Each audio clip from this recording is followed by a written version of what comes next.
Chapter 149 Unify the Universe. Conquer the Demons Together. Li Xian Dao. How did this guy inherit the power of the Ephemera sect? Guan asked. Inherit power? What kind of power does the Ephemera sect have to inherit? Chen Snake answered with difficulty. The ephemera flower spread all over the world absorbs spiritual energy for the spirit of ephemera, which is also an ancient species. It can absorb the spiritual energy of the world through the ephemera flowers. Once it is merged with a living being, all the ephemera flowers will lose their vitality, leaving only the husks. The figure in its eyes was Li Xian Dao, whose true form was revealed. Li Xian Dao seemed to be communicating with someone, but no sound came out. Guan asked, "Are your injuries due to trying to stop him?" "That's right, he has the support of the mystic heart realm behind him, but he didn't kill me," Chen Snake replied. Guan asked, "Do you want me to kill him? If possible, it's best to cripple his cultivation level. The spirit of ephemera is ultimately an ominous entity. Then you should take good care of your injuries, and one day remove him yourself, your poison will soon be gone."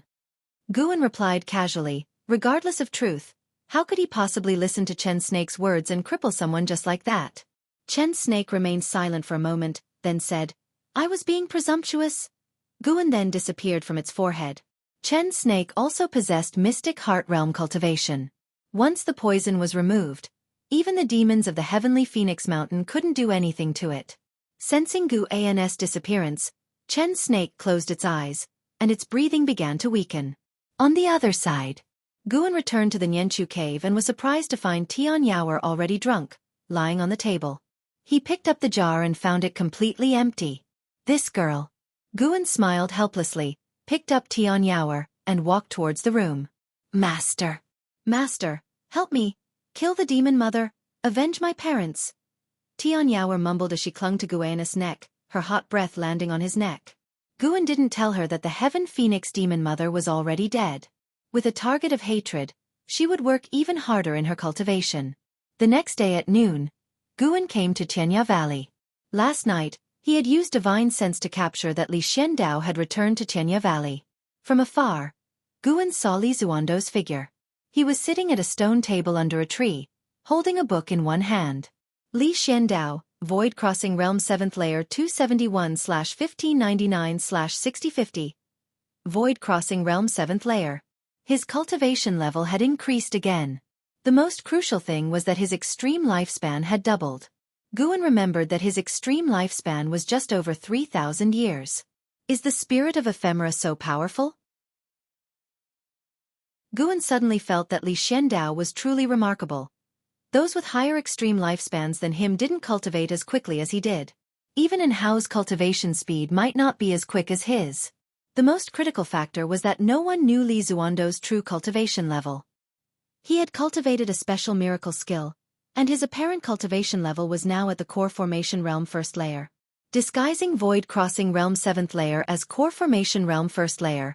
How crafty! Guan thought as he walked towards Li Xian Dao. "Greetings, uncle." Guan came before Li Xian Dao and saluted. Li Xian Dao put down the investiture of the gods in his hand and smiled. "Guan, you finally came. I have prepared a superior golden elixir for you." The original owner of this golden elixir was a first-rate genius. When your cultivation level reaches the 9th layer of the Foundation Establishment Realm, you'll have a great cultivator help you achieve the Core Formation Realm. Upon hearing this, Guan quickly thanked him. Li Xian Dao motioned for him to sit down and continued talking. "Recently, I have been studying the investiture of the gods again and have gained many insights. What do you think would have happened if King Zhou had befriended the Chan sect from the beginning?" Guan replied, "There are no what-ifs. Different natures lead to different choices. Many things are destined to happen. King Zhou was tyrannical, and the Chan sect might not have approved of his ways." Li Xian Dao shook his head and said, "That is too simplistic. I think the investiture of the gods carries deeper meanings." Has he become obsessed? Guan was suddenly unsure how to respond. He carefully sensed Li Zuando's aura but did not detect any ephemera energy. He became intensely curious about Li Zuando's cultivation technique. His intuition told him that Li Zuando's technique was extremely powerful, possibly even stronger than LV Baishan's defying fate divine skill. Li Xian Dao not only recruited talents everywhere but had the support of the mystic heart realm behind him. Guan was very curious about how he managed it. Did he attract noble families with benefits, or did he apprentice under a high master? It was most likely the latter. Otherwise, how could a mystic heart realm great cultivator take an interest in an emperor? Li Xiandao began to speak about his understanding of the investiture of the gods, becoming more and more mysterious and even analyzing the motives of its characters. Guan noticed that Yi Lu Yun and LV Xian had not returned. LV Xian previously had the remnant soul of the evil emperor of the ephemera sect. He suspected that Li Zuando's acquisition of the spirit of ephemera was related to LV Xian. After a long conversation, Li Xiandao reluctantly ended it and then let Guan go to pick medicinal herbs. After Guan finished his tasks, he came to bid farewell to Li Xiandao. Before leaving, he curiously asked, "Uncle, what is your purpose this time?" Li Xiandao looked at his book and casually said, "I am waiting for the venerable pavilion of the supreme sect to come to me." Venerable pavilion? Guan became even more curious. Had Li Xiandao already attracted one of the three major families? He did not continue to ask. He let these people fight as long as it did not affect him. With his current cultivation level, if not invincible in the continent, at least in the 9 dynasties, no one could threaten him. His curiosity stemmed more from a spectator mentality. Standing on high, watching these people struggle, it indeed had a certain interest. After peace returned to the world, Guan's life resumed as usual. He traveled between various medicine valleys, occasionally visiting the outer sect city, chatting with friends in the city. To him, every day was interesting and not boring. In the blink of an eye, 5 years had passed. That summer, Guan turned 79. His lifespan had broken through 5 million years, inching closer to 10 million years. The mystic heart realm was no longer a secret. At least in the inner sect city, there were even people discussing the stories of great cultivators in the mystic heart realm. That day, Guan came to the inner sect city and invited Wu Ju to a tavern for a drink. Wu Ju was very pleased with his visit. After each had drunk a jar of wine, Wu Ju said, "Brother Gu, next month, I have to leave. I probably won't come back for 10 years. Over the years, Wu Ju's extreme lifespan had not increased, possibly due to the tranquility of his days. Guan curiously asked, "Where are you going?" Wu Ju replied, "The current emperor has called for uniting the 9 dynasties and gathering the power of the world to resist the great demon calamity in decades. My master is sending me to support him." Zhou family. 5 years ago, Guan had become curious about which venerable pavilion Li Xiandao met with, so he used his divine sense to spy and discovered that the venerable pavilion was Wu Ju's master, Zhou Yu. After they met, Li Xiandao returned to the court and made a statement that shocked the world. "Unite the universe, jointly fight demons." Such arrogant words had been criticized by the Supreme Sect disciples, yet the events had defied their expectations. To everyone's surprise, the Supreme Sect sent disciples to support the dynasty, acting on behalf of Li Xiandao. This was clearly not LV Baitian's idea. Guan could sense that the atmosphere in the inner sect had become tense. It was worth noting that LV Baitian had not come to find Guan in the last 5 years. If he hadn't used his divine sense to check and confirm that LV Baitian was alive and well, in seclusion cultivating, he might have thought that LV Baitian had been forced into deviation again. "I have a disciple named Yi Yen. He joined the army many years ago. If you encounter him, please take good care of him." Guan smiled. Wu Ju patted his chest and smiled. "Of course, no problem. Your disciple is like my disciple." Guan raised his bowl, clinking it with Wu Ju's. They continued chatting, Wu Ju in high spirits, talking about his cultivation. He had gained deeper understanding of the Sunset Fist and Gale Shadowless Leg, saying he had developed stronger moves. Suddenly, Guan's gaze shifted to the stairs on the 2nd floor. He saw a person walking up.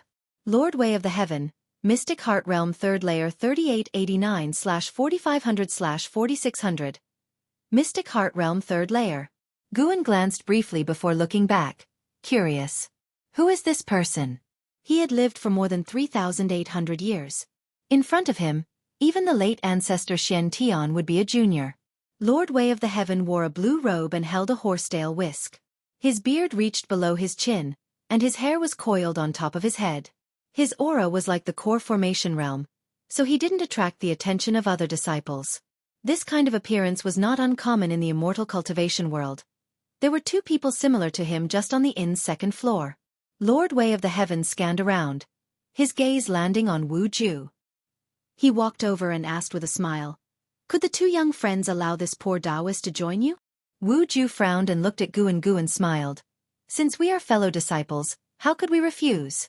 Taoist friend, please sit." Lord Wei of the Heavens stroked his beard with a smile and sat down. He introduced himself. "This poor Taoist's surname is Wei, not a disciple of the Supreme Sect, just a visitor. Today, seeing the two of you, I felt a sense of familiarity and came to disturb you." His words made Wu Ju's frown even deeper. In Wu Ju's early life, the Supreme Sect had experienced several upheavals due to spies, so he had a strong aversion to cultivators from other sections. Guan asked, "Which sect do you belong to, Brother Wei?" Lord Wei of the Heaven looked at Guan and smiled. "This poor Taoist comes from the Seven-Star Spirit Realm. Have you too heard of it?" Guan shook his head. Wu Ju replied unhappily, "What exactly are you trying to find out? Just say it plainly and don't disturb our drinking." Lord Wei of the Heaven shook his head with a laugh. He took out a green jade from his sleeve, placed it on the table, and pushed it in front of Wu Ju. "This poor Taoist sees that you have outstanding potential, a spiritual presence at the top of your skull. You are destined to join our Seven-Star Spirit Realm and wish to invite you to cultivate there." He turned to look at Guan, who also looked at him expectantly. But he just smiled and nodded, politely but awkwardly. Guan maintained a smile and didn't speak. Wu Ju huffed. "Seven-Star Spirit Realm? Never heard of it. I'm not going." Lord Wei of the Heavens stroked his beard, laughing to himself without speaking, as if laughing at Wu Ju's ignorance. This attitude made Wu Ju even more unhappy. He glared at him, his hands already clenched into fists. Lord Wei of the Heaven laughed. "My young friend, do you know how many people in the 9 dynasties would want to join the Seven-Star Spirit Realm? Even if it was just for a few years of cultivation, they would eagerly and desperately go." Hearing this, Guan suddenly thought of the Holy Land that Ji Xiaoyu had gone to. Could the Seven-Star Spirit Realm be the legendary Holy Land?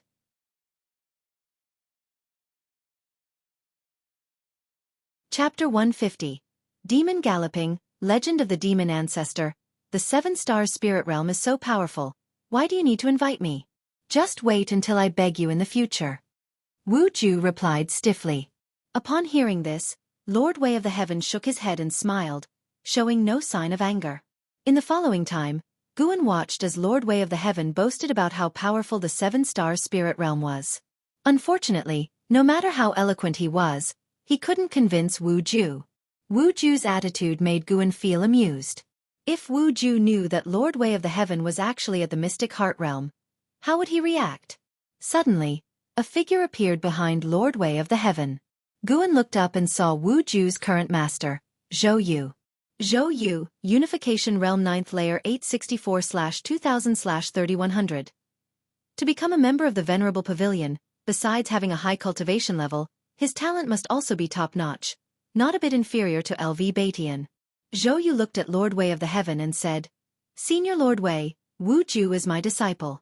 Can we talk somewhere else?" Lord Wei of the Heaven turned his head to look at him and pondered. "You are called Zhou Yu, right?" "That's right. 500 years ago, I cultivated under your knee for several years." Zhou Yu's tone was slightly respectful. Wu Ju stood up and saluted his master. Lord Wei of the Heaven suddenly realized and laughed. "I see. In that case, let's talk someplace else." All the disciples around who were drinking and making merry were watching them. Continuing to discuss here was indeed inappropriate. Without waiting for Wu Ju to greet Guan, Zhou Yu grabbed his shoulder and disappeared on the spot. Lord Wei of the Heaven, however, smiled and nodded at Guan, who then raised his hand to salute in return. After Lord Wei of the Heaven disappeared, a smile appeared on Guan's lips. He picked up the wine jug, poured the wine cups for himself and Wu Ju to the brim, then raised his cup towards Wu Ju's cup and whispered, "Hope your future is bright and you soon become famous throughout the world." After saying that, he drank alone, finishing it in one gulp. After drinking, Guan got up and went downstairs, settled the bill, and left the inn. He did not go straight back to the Third Medicine Valley but headed towards the Inner Sex Book Collection Hall. Since Guan borrowed the Chronicles of the World and the Continental Map from the Inner Sex Book Collection Hall, He had established a relationship with Elder Su Lu. Over the years, the two often exchanged about the Green Hero travelogue, forming a friendship of an age gap. It is worth mentioning that Guan also made the acquaintance of Ancestor Kusong in the book collection hall. Ancestor Kusong hid his Supreme Elder identity and befriended Guan under the guise of an inner sect disciple, and Guan did not expose him. When he arrived at the third floor of the book collection hall, Guan found Su Lu and took out the books he had previously borrowed, then smiled and said, "Elder Su, do you have any more books by Taoist Xuanchuan?" Taoist Xuanchuan was the author of the book Su Lu had lent to Guan. This book was not sold in the book collection hall. It was a book sent back by a friend of Su Lu who had gone overseas. It was said to be very popular. After reading it, Guan found that Taoist Xuanchuan's writing was indeed excellent. He even saw traces of Green Hero travelogue in it. Later, he heard from Su Lu that Green Hero got inspiration to write Green Hero travelogue after reading this book by Taoist Xuanchuan. Su Lu received the books Guan placed on the table and looked up at him, saying, "Brat, you should read in your spare time from cultivation, don't get addicted to it." Guan smiled and said, "I have average talent.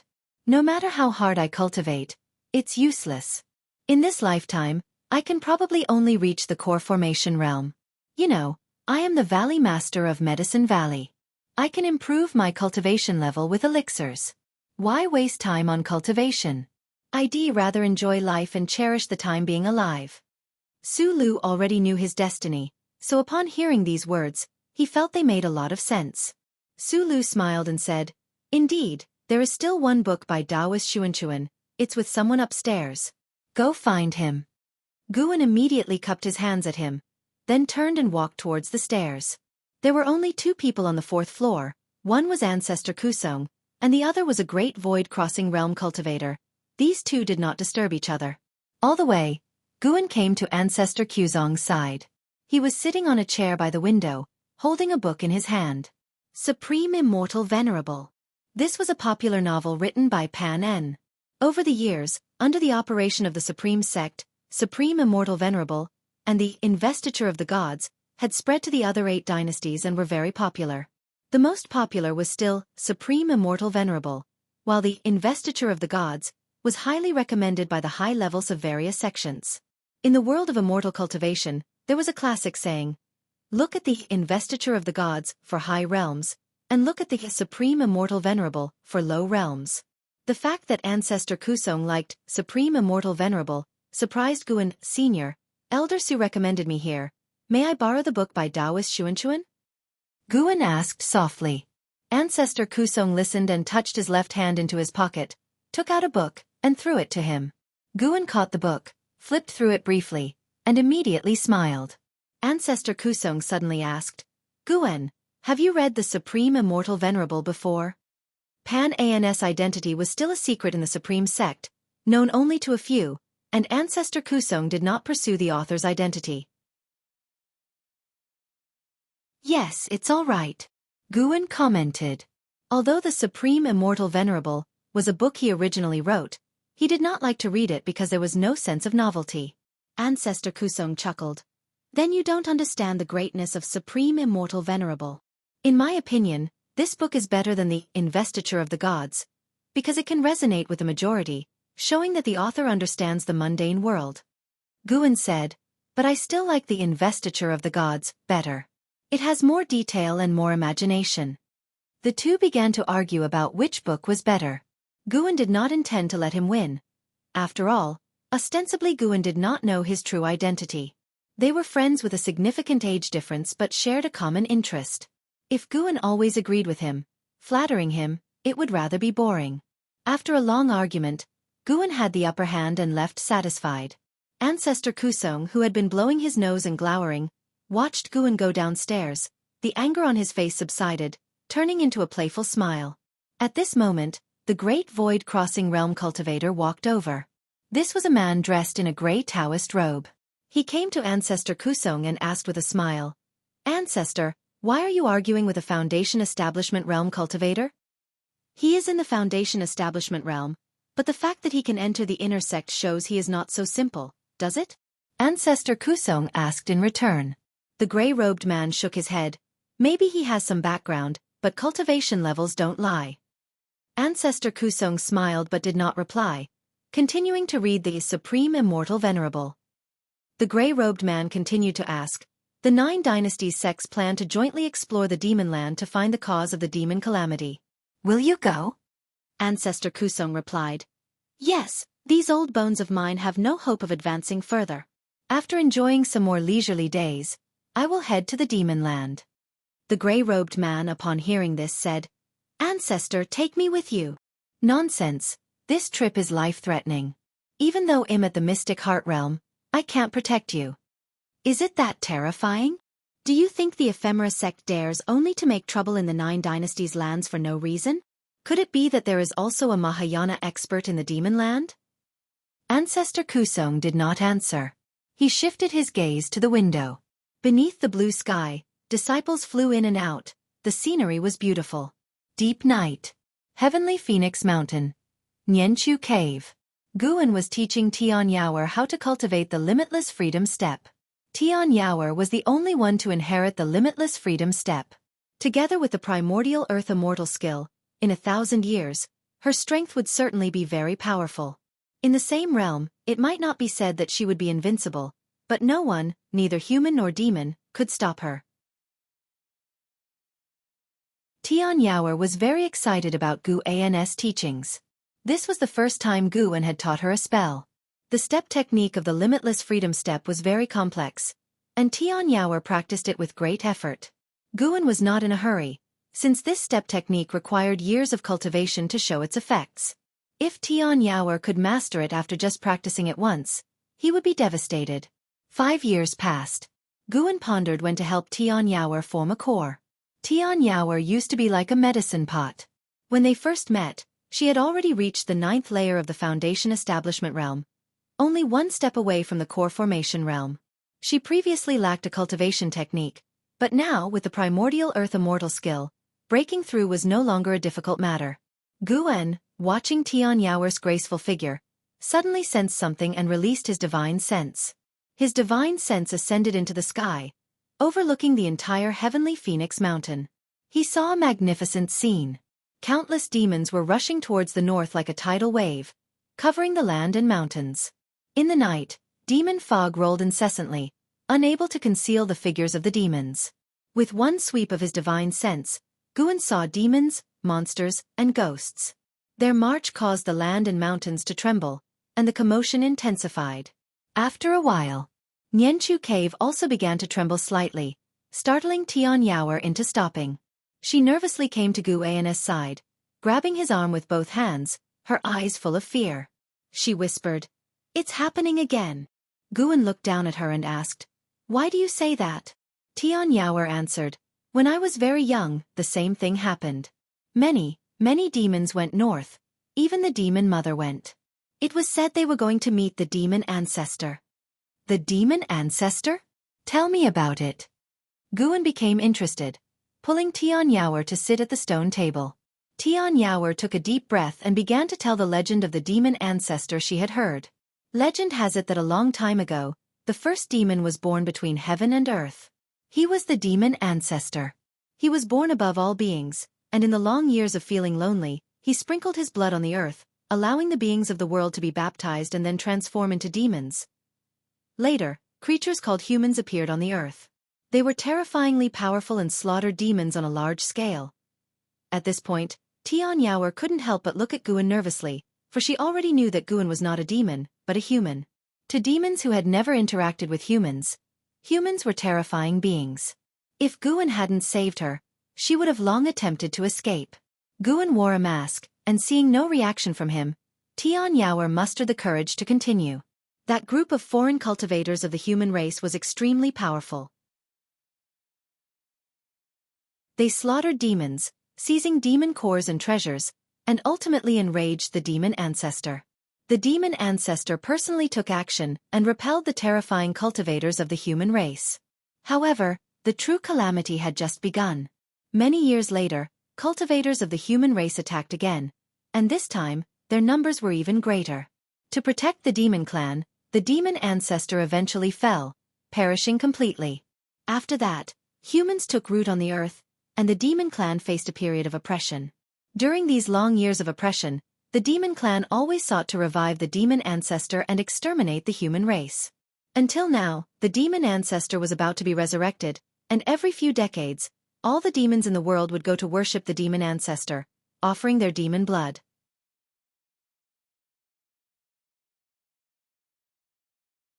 Chapter 151. Ridge of 10,000 Demons. Person of heavenly destiny listening to the legend of the demon ancestor, Guan felt an odd sensation within. So, the 9 dynasties on the continent were the invaders? No wonder the Holy Land didn't assist the 9 dynasties. But Guan didn't ponder too much. He wouldn't sympathize with the demon clan or blame the 9 dynasties over this. The fight for survival had never been defined by good and evil. Besides, there might have been other races on this continent before the demon clan emerged. The evolution of heaven and earth had always been about survival of the fittest, the old being replaced by the new. As a human, Guan naturally had to consider things from the perspective of the human race. If one had a sense of righteousness, one wouldn't annihilate the demon clan completely. In fact, the human race and demon clan could coexist. In the immortal cultivation world, the presence of demons was common. Demon pets had become an indispensable element for most cultivators. In some sects, powerful demon creatures could even become guardian deities, worshipped by cultivators. After Tian Yaoer finished speaking, she looked nervously at Guan and suddenly grabbed his left hand. Master, can't humans and demons really coexist? Why must it always be a fight to the death? Although she feared humans, she didn't dislike them because she had never encountered humans since childhood. On the contrary, those who persecuted her were from the demon clan. Guan withdrew his hand, saying, "It's not just about races in this world. To become stronger, one inevitably walks the path of struggle. Rather than worrying and feeling sorrowful, it's better to focus on cultivation because your enemies won't sympathize with you. If you wish to sympathize with others, you must become powerful enough." Because of the memories from his past life, aside from the friends he had genuinely bonded with, Guan viewed the world with a sense of detachment. When the chaos erupted in the Supreme Sect's outer sect, he had etched the word righteousness into his mind, but he didn't feel extreme hatred toward those actions. When the ephemera sect ravaged the world, he didn't harbor extreme hatred either. He could immerse himself in the mundane world, yet deep within, he harbored a kind of solitude. This solitude allowed him to see through everything clearly and kept him from being swayed by his surroundings. After listening to his words, Tian Yaoer nodded earnestly and said, "If the demon ancestor is resurrected and humans are driven away, Master, wherever you go, you must take me with you." Guan smiled and asked, "Is the demon ancestor really that powerful? Will humans surely be driven away? I once heard the demon mother say that once the demon ancestor is resurrected, this continent will completely become a land of demons and devils." The human cultivators of today simply can't contend with the demon ancestor, Tian Yaoer said with her head tilted. So powerful? Guan grew even more intrigued by the demon ancestor. If nothing went wrong, when the calamity of demons and devils erupted, he would have to deal with the demon ancestor. Moreover, Guan was half skeptical of Tian Yaoer's words. He felt there were more secrets hidden on this continent, not fully explained by this legend. If the continent truly belonged entirely to the demon clan, then where did the devils and ghosts come from? Devils were not just another term for demons. They existed as a separate force. If humans practiced demonic power, they became demon cultivators. If the demon clan practiced demonic power, they became demon devils. Why did demonic power appear? Moreover, Guan sensed that the demon land had an extremely heavy aura of resentment, far surpassing that of the 9 dynasties' lands. In the demon land, human cultivators were rarely seen. It couldn't be said that all of this resentment was caused by human cultivators, right? Then, Guan asked Tian Yaoer to continue cultivating the limitless freedom step, while he used his divine sense to track the roaming demons and devils. Under the night sky, various demons galloped through the mountains and wilderness, and numerous demon birds flew over the hilltops. On closer look, amidst the demons were also shadows of devils and ghosts. The difference between devil shadows and ghost shadows was that these devil shadows emanated demonic chi, like masses of black mist flying by.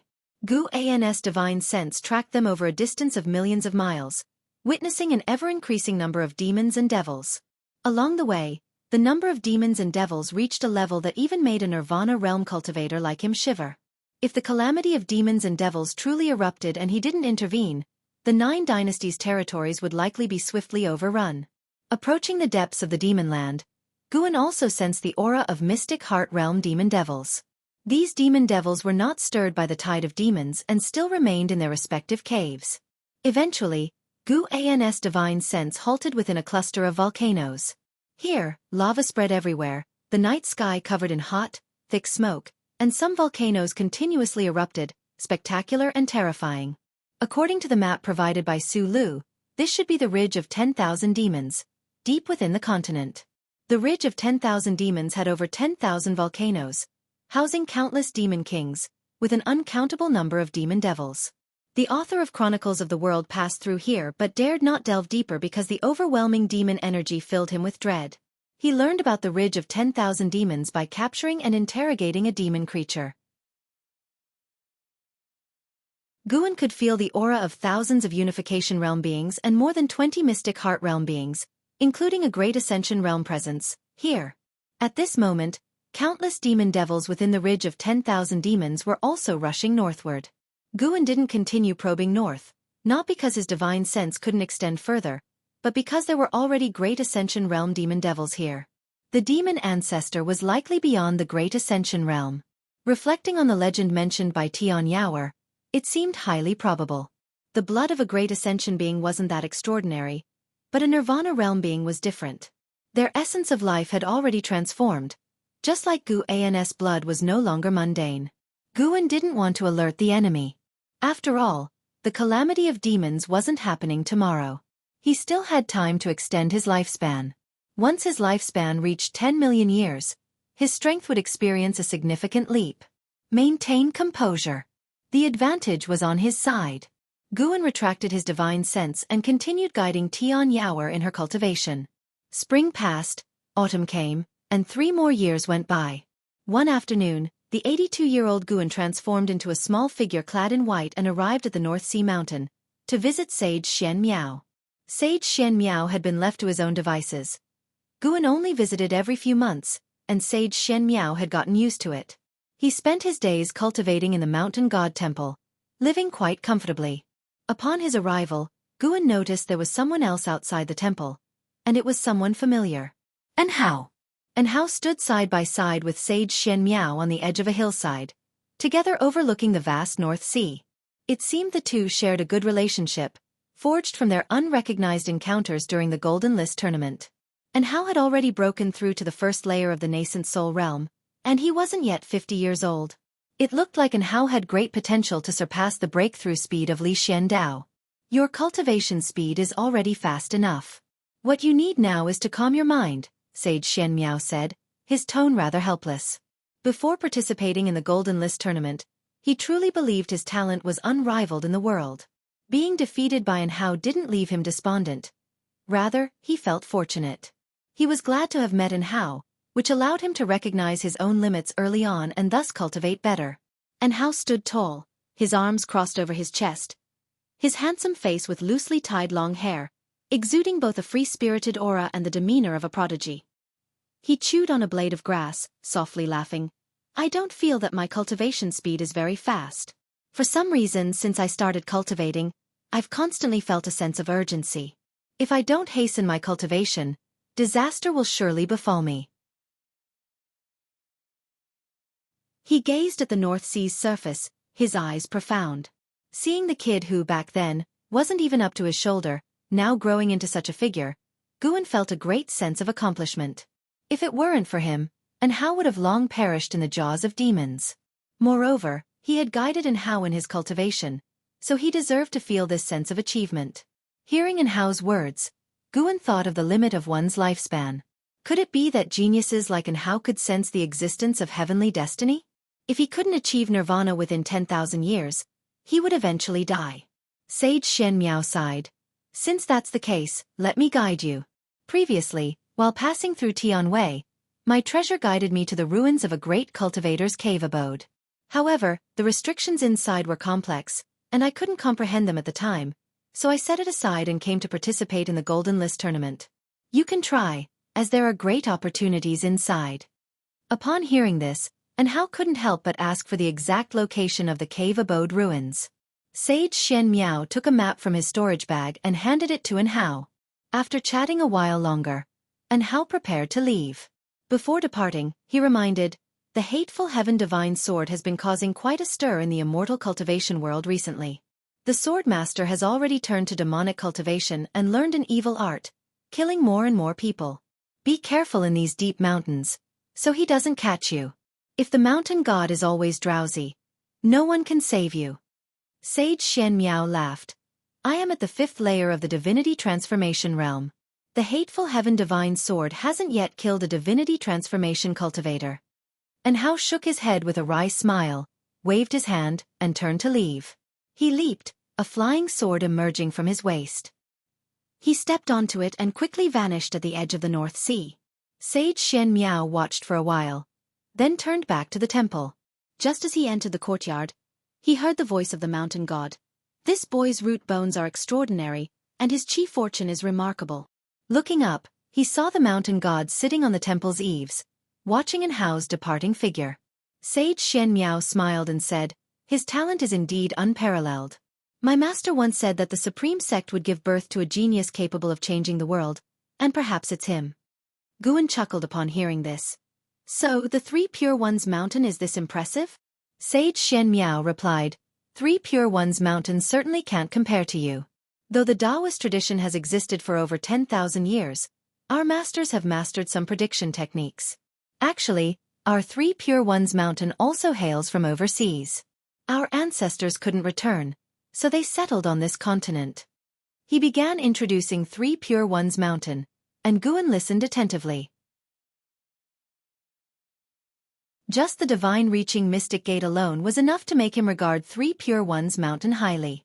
By the way, our Li family also has a person of heavenly destiny, brimming with chi fortune. This person should also be a disciple of the supreme sect, though he has not yet showcased his talent. When he encounters a great opportunity, he might soar to the heavens and rival Hao. "I'm looking forward to that day," Sage Xian Miao said, gazing up at Guan with an expectant expression. Guan curiously asked, "Do you have a clear calculation on the person of heavenly destiny?" "It's hard to pin down in calculation, but it should be him. Other Li family disciples' talents aren't outstanding enough." Sage Xian Miao shook his head. Guan knew who he was talking about.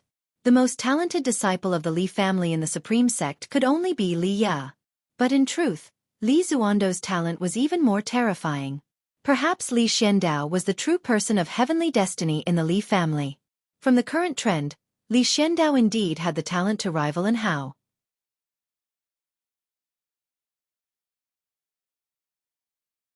Chapter 152 Master. Save me. After chatting with Sage Xian Miao for a while, Guan asked him to take him to the medicine garden for a look. Sage Xian Miao had planted a medicine garden at the foot of the mountain, quite large in scale, managed by a few minor demons. Guan began to pick the ripe medicinal herbs and lectured Sage Xian Miao with a bunch of grand principles. Sage Xian Miao listened very attentively to the principles of the mountain god, feeling that every word contained the true meaning of Tao. After picking, Guan took only half, leaving the other half for Sage Xian Miao to refine elixirs and cultivate. Although it was not the first time this happened, Sage Xian Miao was moved every time. Even though he was a servant, serving for a lifetime, he was actually cultivating under the mountain god's guidance, which was a great blessing. Sage Xian Miao felt that the mountain god had an important mission to entrust to him, because the mountain god said, "When heaven is about to bestow a great responsibility on a man, it first exercises his mind, toils his bones, starves his body, empties him of possession, and disturbs his deeds." The planting of medicinal herbs might not be something the mountain god needed, but rather a way to temper his character. Regarding the mission that the mountain god wanted to pass on to him, he had a bold guess, and every time he thought of it, he couldn't help but feel restless and tried not to think about it. The medicine garden of the mountain god temple had not yet become a stable source of lifespan for Guan. He now mainly relied on Mystic Valley, 8 scenic caves, 3rd Medicine Valley, Chenya Valley, and Yanchu Cave. Each year, he could obtain nearly 200,000 years of lifespan, although there were occasional fluctuations. His lifespan had already exceeded 5,600,000 years.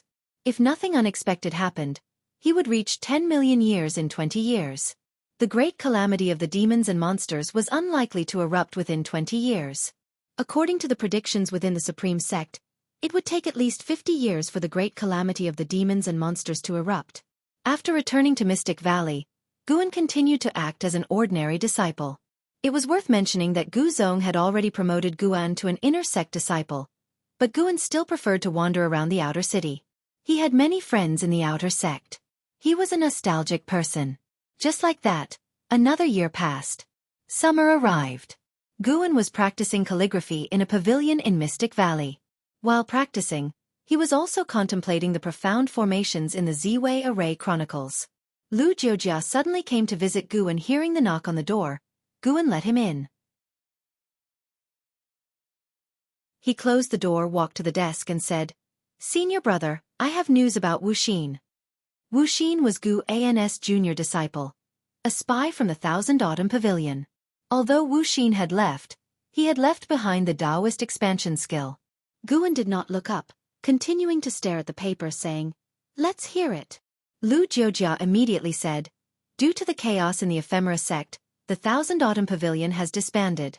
I originally thought he had perished, but recently I heard that a young monk has appeared under the Emperor's command, calling himself Wu Xin. This monk acts ruthlessly. He once slaughtered 9,000 soldiers of the Hanlu dynasty by himself and refined their heads into magic artifacts. This matter has caused a huge sensation in the immortal cultivation world. The Emperor, in his quest to unify the world, employs people without regard for morality. Now he has quite a few demon cultivators and ghost cultivators under his command." After hearing this, Guan sighed at Wuxin's transformation. As for Wuxin's actions, he could not comment. It was worth noting that the immortal cultivation world in the 9 dynasties had tacitly approved of Li Zuando's actions, allowing the dynasties to go to war. But there was one rule. No matter how they fought, the sects were not to be involved. At least, the grudges of the dynasties could not escalate to the sections. Of course, although the rule was like this, the Supreme Sect would secretly support Li Xiandao, and the immortal cultivation sects of the Hanlu dynasty would also send aid. Cultivators from the 9 dynasties all hoped that the dynasty which unified the world would be their own dynasty. Lu Jiujia exclaimed, "Wuxin's current strength is probably comparable to the core formation realm. Given his talent, he couldn't be this powerful. He must have practiced some kind of demon skill. Senior brother, you must be careful if you encounter him in the future."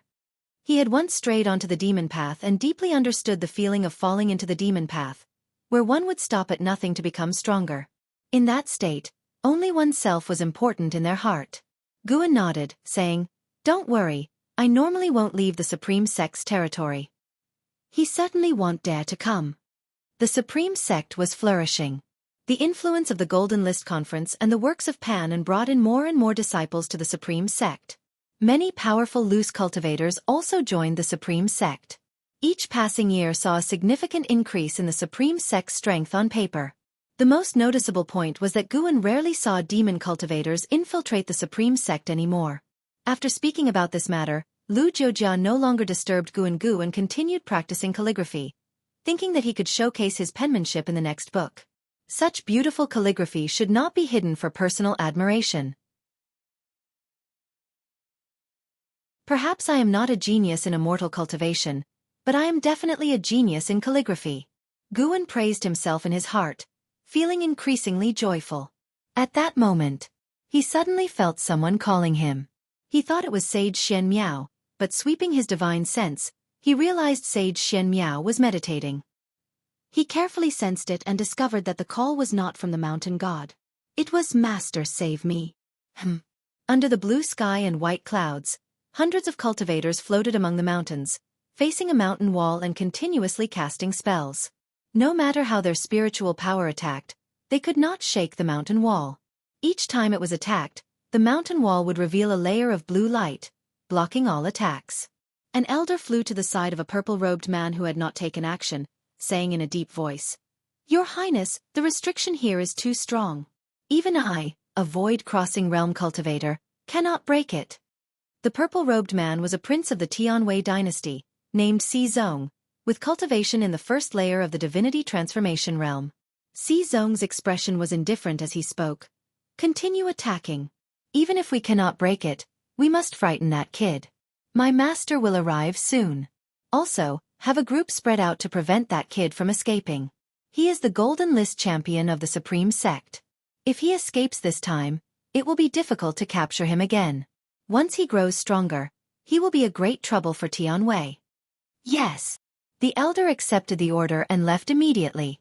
Meanwhile, inside the mountain wall, through a winding tunnel, in a spacious cave chamber, Anhao was meditating to heal his injuries. Beside him stood a young woman in yellow clothing, richly dressed, with a beautiful face. Hey, my second brother's master is at the Mystic Heart Realm. He is the supreme elder of Candle Sky Peak, the #1 sect of Tianwei. He will get what he wants. I advise you to open the mountain gate, let him in, and apologize. I can plead for mercy on your behalf to my second brother. The young woman in yellow clothing spoke. She was named Si Yener, a princess of Tianwei. At this moment, she was standing still, speaking only with her mouth, her body stiff. A talisman paper was stuck to her shoulder. Anhao kept his eyes closed, ignoring her. His face was pale. He realized that the situation was critical. He had almost no hope of escaping alive. While healing, he thought of his master. His biggest wish was to see his master. Even knowing that his master was Sword Venerable Fudao, he still did not know his master's true identity. No one in the Supreme Sect knew who Sword Venerable Fudao really was. Not even his second master LV Batian. Because of this, Anhao worked even harder in cultivation. His true master was stronger than the entire Supreme Sect. If he did not cultivate diligently, how could he satisfy his master? Anhao felt both unwillingness and a bit of shame. He hoped that in this critical moment, his master would come to save him. Although Si Zong had the cultivation of the divinity transformation realm, he could not really harm him. The troublesome thing was that Si Zong could call for help, and he brought a group of high-level cultivators. This made Anhao feel very frustrated. He also had backing. If his master were here, he believed that no matter how many people Si Zong called, it would be useless. With Si Yener's incessant nagging, his mind was in disarray. Unable to help it, he opened his eyes, glared at Si Yener and cursed, "If you keep talking, be careful I don't strip you and have my way with you before I die." At these words, Si Yener's face turned pale. She quickly shut her mouth, staring at him with large aggrieved and angry eyes. Cough, cough. Anhao's anger caused a backflow of blood, leading to a fit of coughing. He disliked spitting blood, so he swallowed the backflowed blood, enduring the discomfort. Soon, he calmed down and continued to practice and heal his wounds. An ancient hour later, Si Yener couldn't help but ask, "Hey, Anhao, do you think that statue is the statue of the cave owner?" Following her gaze, one could see a stone statue standing in the center of the cave chamber.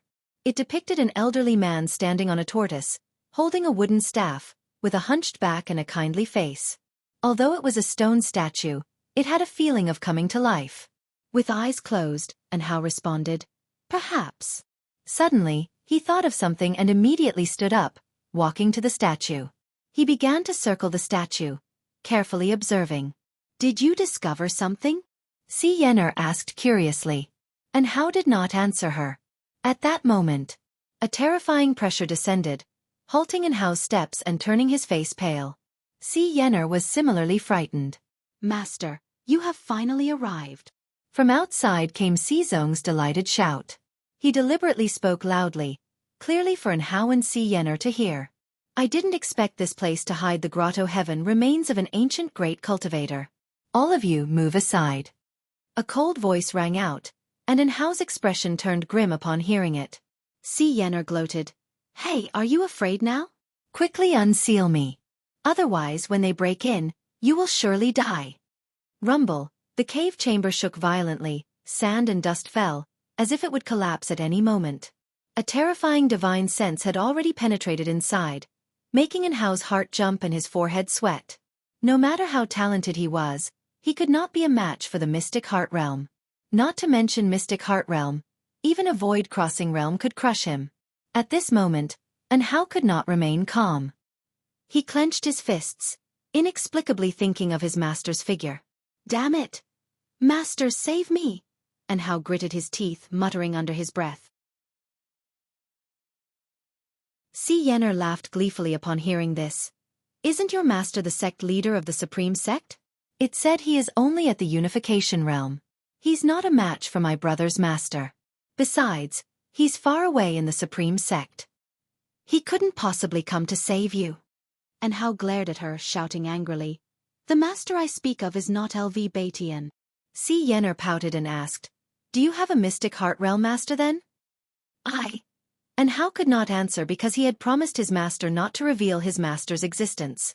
At that moment, a hand pressed on Hao's shoulder, startling him.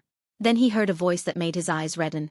Silly disciple, it's only been how many years, and you're already calling for me to save you?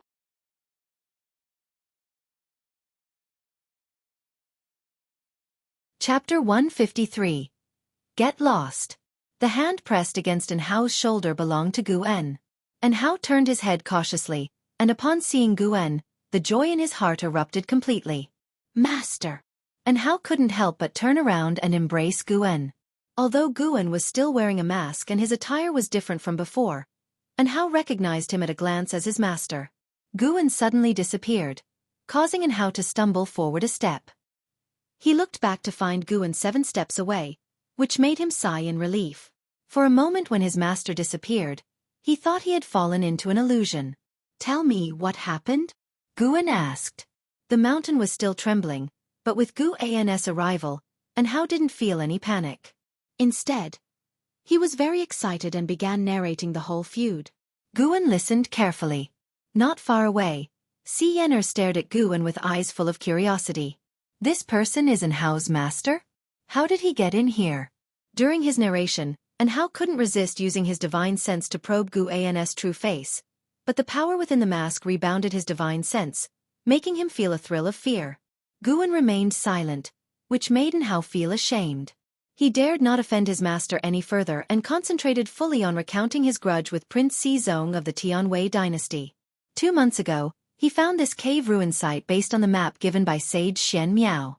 However, he couldn't enter it. After struggling for a month, he went out for further training and then met Xizong and Si Yenner. Xizong had participated in the Golden List competition back in the day, and even made it to the top 10. The two had been rivals. Upon meeting again, they hit it off, making Hao think he had made a close friend like Sage Xian Miao. So, the three shared pleasant times traveling and sightseeing. Later, Hao shared the opportunity with Xizong and his sister. Unexpectedly, Xizong had always held a grudge for losing to Hao. Learning that Hao came for the opportunity, he planned to capture Hao. After a fierce battle, both were seriously injured, and Hao abducted Si Yenner. Hao brought Si Yenner back here. During their argument, they accidentally triggered a mechanism, revealing the cave entrance in the mountain wall. Just as they were about to enter, they didn't expect Xizong to catch up so quickly, with even a void-crossing realm cultivator accompanying him. Hao was severely injured by an ambush while bringing Si Yenner into the cave. Fortunately, the cave entrance closed in time, saving him from further danger. After Hao finished speaking, he was very angry and cursed. That dog Xizong! I trusted him so much, I must have been blind. Si Yenner pursed her lips but didn't speak up for Xizong, as she also disapproved of his actions. Boom! An explosion echoed from the cave passage, followed by a gust of wind that ruffled the robes of the three. Gu-en then looked at the statue in the center of the cave chamber, deep in thought. Footsteps sounded, and Hao didn't panic. He moved next to Si Yenner, preparing to use her as a hostage. Let her go. There's no need to use a woman as a threat. It's meaningless. Gu-en's voice rang out. Si Yenner immediately beamed, quickly saying, Thank you, Senior, you are indeed wise. Hao glared at her but obediently removed the talisman paper from her body. As soon as the talisman paper was removed, Si Yenner regained control of her body and sighed in relief. She didn't run toward the cave passage but stood beside Hao. Just then, a group of cultivators came through the cave entrance, led by Xizong.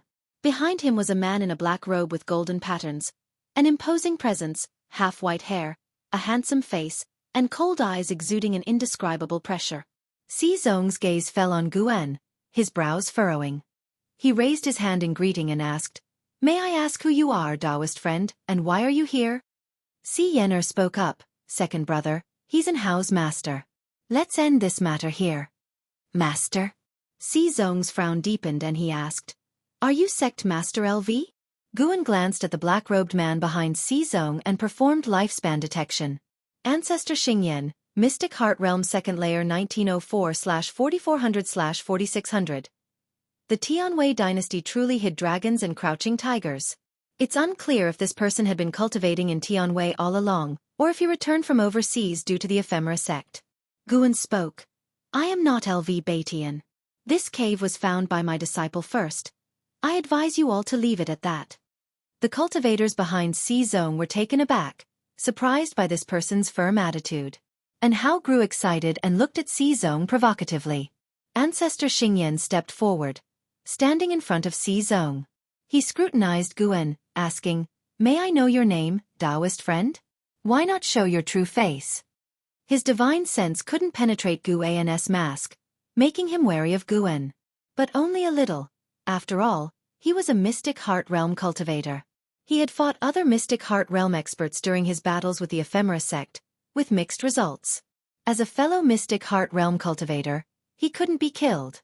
Unless this person was as powerful as the ephemera sect hierarch at the Mahayana realm. Mahayana realm? Ancestor Xingyan didn't believe it. If there was such a powerful existence, why hadn't he heard of it before? Guan turned to Ancestor Xingyan and uttered one word. Scram. Scram. Everyone's faces changed drastically, especially those on Zong's side. They knew Ancestor Xingyan's background. Audacious! How dare you speak rudely to a great cultivator of the Mystic Heart Realm? An elder scolded angrily, while Ancestor Xingyan laughed coldly. And Hao was extremely excited.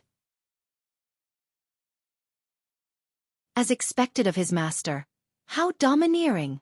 Xingyan looked at Guan, feeling that his arrogance stemmed from genuine confidence. Just as Ancestor Xingyan was about to speak, Guan sighed and muttered, "Annoying." As the words fell, Guan suddenly waved his sleeve. Mana burst forth, transforming into a strong wind that swept towards Ancestor Xingyan, Zong, and the others. His actions were too fast for anyone to react. As the strong wind passed, Ancestor Xingyan and the others turned to ashes, and their storage bags and rings fell to the ground. The cave chamber instantly fell silent. And Hao's eyes widened, and Xingyan froze, rubbing her eyes in disbelief. A series of messages appeared before Guan's eyes, indicating that killing 57 cultivators had granted him over 1,200 years of lifespan. Guan ignored Hao and Xingyan's shock, then approached the statue. The Mystic Heart Realm. Dead? Xingyan muttered, beads of cold sweat forming on her forehead as she instinctively felt fear. And Hao was stunned for a while, then cheered and ran to Guan's side, excitedly saying, "Master, how are you so powerful? What is your true realm? Are you at the Mahayana realm as mentioned by the ephemera sect hierarch?" Mahayana realm. These 3 words made Xingyan's heart race. She could no longer think about Zong's death, as her heart was filled with fear and anxiety. She immediately ran towards the cave's entrance. And Hao just glanced at her and didn't stop her. After Guan's earlier display, he felt incredibly confident. Even if the entire Tianwei dynasty surrounded their master and disciple duo, it would be courting death. Guan paid no attention to Hao. Seeing his master examine the statue, Hao dared not interrupt, standing obediently by the side. He looked at Guan with intense admiration in his eyes. He couldn't help but activate his spiritual power, stimulating his senses to ensure he wasn't dreaming. With such a powerful master, could he have destroyed the ephemera sect without the mountain god's intervention? Such a thought crossed Hao's mind, and his admiration for Guan deepened. Before long, Xingyan returned. It turned out she wasn't escaping but rather telling the outside cultivators to leave quickly to avoid dying because of Zong. She quietly waited beside Hao. Hao frowned at her, and she raised her face defiantly and glared at him. At this moment, Guan raised his hand and struck the statue with a palm. Under his mana control, the statue began rotating. As the turtle statue moved, water started flowing from its base. After the statue rotated halfway, the turtle's mouth opened, and a beam of white light shot out, hitting the mountain wall. Under the watchful eyes of Hao and Xingyan, the mountain wall revealed complex and dense ancient characters, each character writhing as if it wanted to escape the wall, making the two of them widen their eyes in astonishment. The strong light shone on their faces, and it seemed like a sun was forming in their eyes, growing larger. Upon closer inspection, a mass of strong light appeared on the mountain wall where the strange words were, expanding as if a gate to an exotic world was opening. The statue suddenly raised the stone staff in its hand and lightly tapped it. The strong light ahead sharply increased, enveloping the entire cave chamber, and a rich spiritual energy rushed towards Guan and the two. Guan immediately walked towards the mountain wall, with An Hao following closely. Si Yener gritted her teeth and followed. Within the strong light, An Hao couldn't cast spells, and even his divine sense couldn't spread out, forcing him to forge ahead. After about 10 steps, he suddenly bumped into someone and quickly stopped. Just as he was about to speak, the strong light before him faded, restoring his vision. What came into his view was a magnificent and beautiful world. They stood on a cliff, in front of boundless green mountains, with a blue sky and interwoven white clouds. Such rich spiritual energy. And Hao was drawn to the area's spiritual energy, and couldn't help but take a deep breath. "What is that?" Si Yener exclaimed, pointing to the distant forest. And Hao turned his head and followed her direction, seeing the trees swaying as if a gigantic beast was moving through them a few miles away. "This is truly blessing," a loud and ancient voice echoed through the skies. "Mahayana realm." And Hao and Si Yener's hearts raced. Guan remained calm, sensing the presence of 4 spirit beasts comparable to the unification realm, as well as a Mahayana realm remnant soul in this minor heaven and earth. The remnant soul was located within a stone statue hundreds of miles away, very weak. Guan spoke. "Go and give it a try, see if you have such blessing." Upon hearing this, An Hao immediately leaped into the forest, followed by Si Yener after paying her respects to Guan. "Wait for me." Si Yener shouted, quickly disappearing into the forest. Guan's figure vanished, crossing a distance of hundreds of miles, reaching halfway up a mountain where a stone statue identical to the one in the cave chamber stood.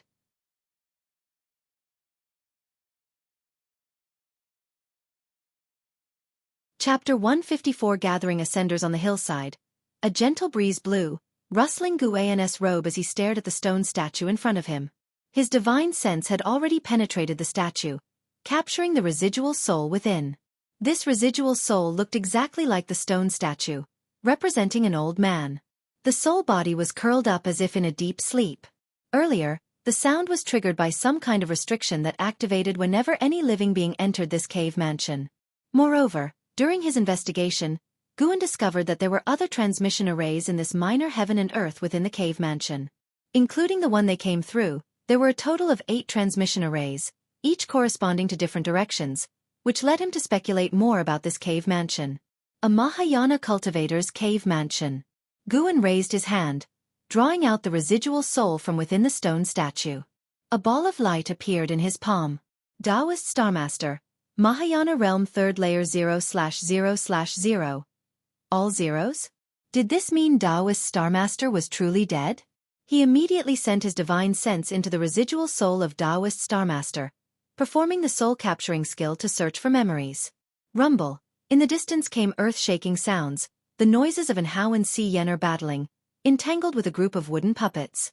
Guan didn't turn around, focusing on soul-searching. An ancient hour later. The residual soul in Guan's hand dissipated into smoke. Taoist Starmaster had indeed long perished, leaving behind a residual soul in hopes of revival or taking over a body. However, the secret technique he used to preserve his soul couldn't withstand the erosion of time. Over the long years, his soul power was completely exhausted, leaving only a soul shell with some memories. Taoist Starmaster came from the 7-star spirit realm, regarded as the holy land of this continent.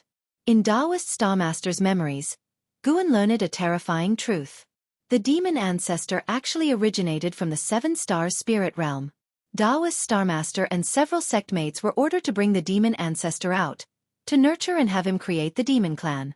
Later, for unknown reasons, Taoist Starmaster left the 7-star spirit realm, journeyed south to the sea to escape the continent, but was ambushed by other cultivators from the 7-star spirit realm, severely injured, and finally hid in the Tian Way to open a grotto heaven, from which he never emerged until his final moment. Guan didn't see the true form of the demon ancestor from his memories. The demon ancestor was sealed in a wooden box, deeply feared by Taoist Starmaster and his sect mates. After placing the box down, they immediately left, unsealing it remotely and quickly fleeing. However, when the wooden box was unsealed, the skyrocketing demon energy left a profound impression on Taoist Starmaster. Apart from these memories, the rest were scenes of Taoist Starmaster nurturing spirit beasts within the grotto heaven. The demon ancestor being related to the seven-star spirit realm greatly differed from the legends Tian Yaoer had heard. Various possibilities filled Gu An's mind, but he had no desire to investigate further. Taoist Starmaster was a Mahayana cultivator, indicating the likely presence of immortals within the seven-star spirit realm. At this stage, he absolutely could not appear on the seven-star spirit realm's radar. His greatest advantage was having no grudges or enemies, allowing him to steadily grow stronger.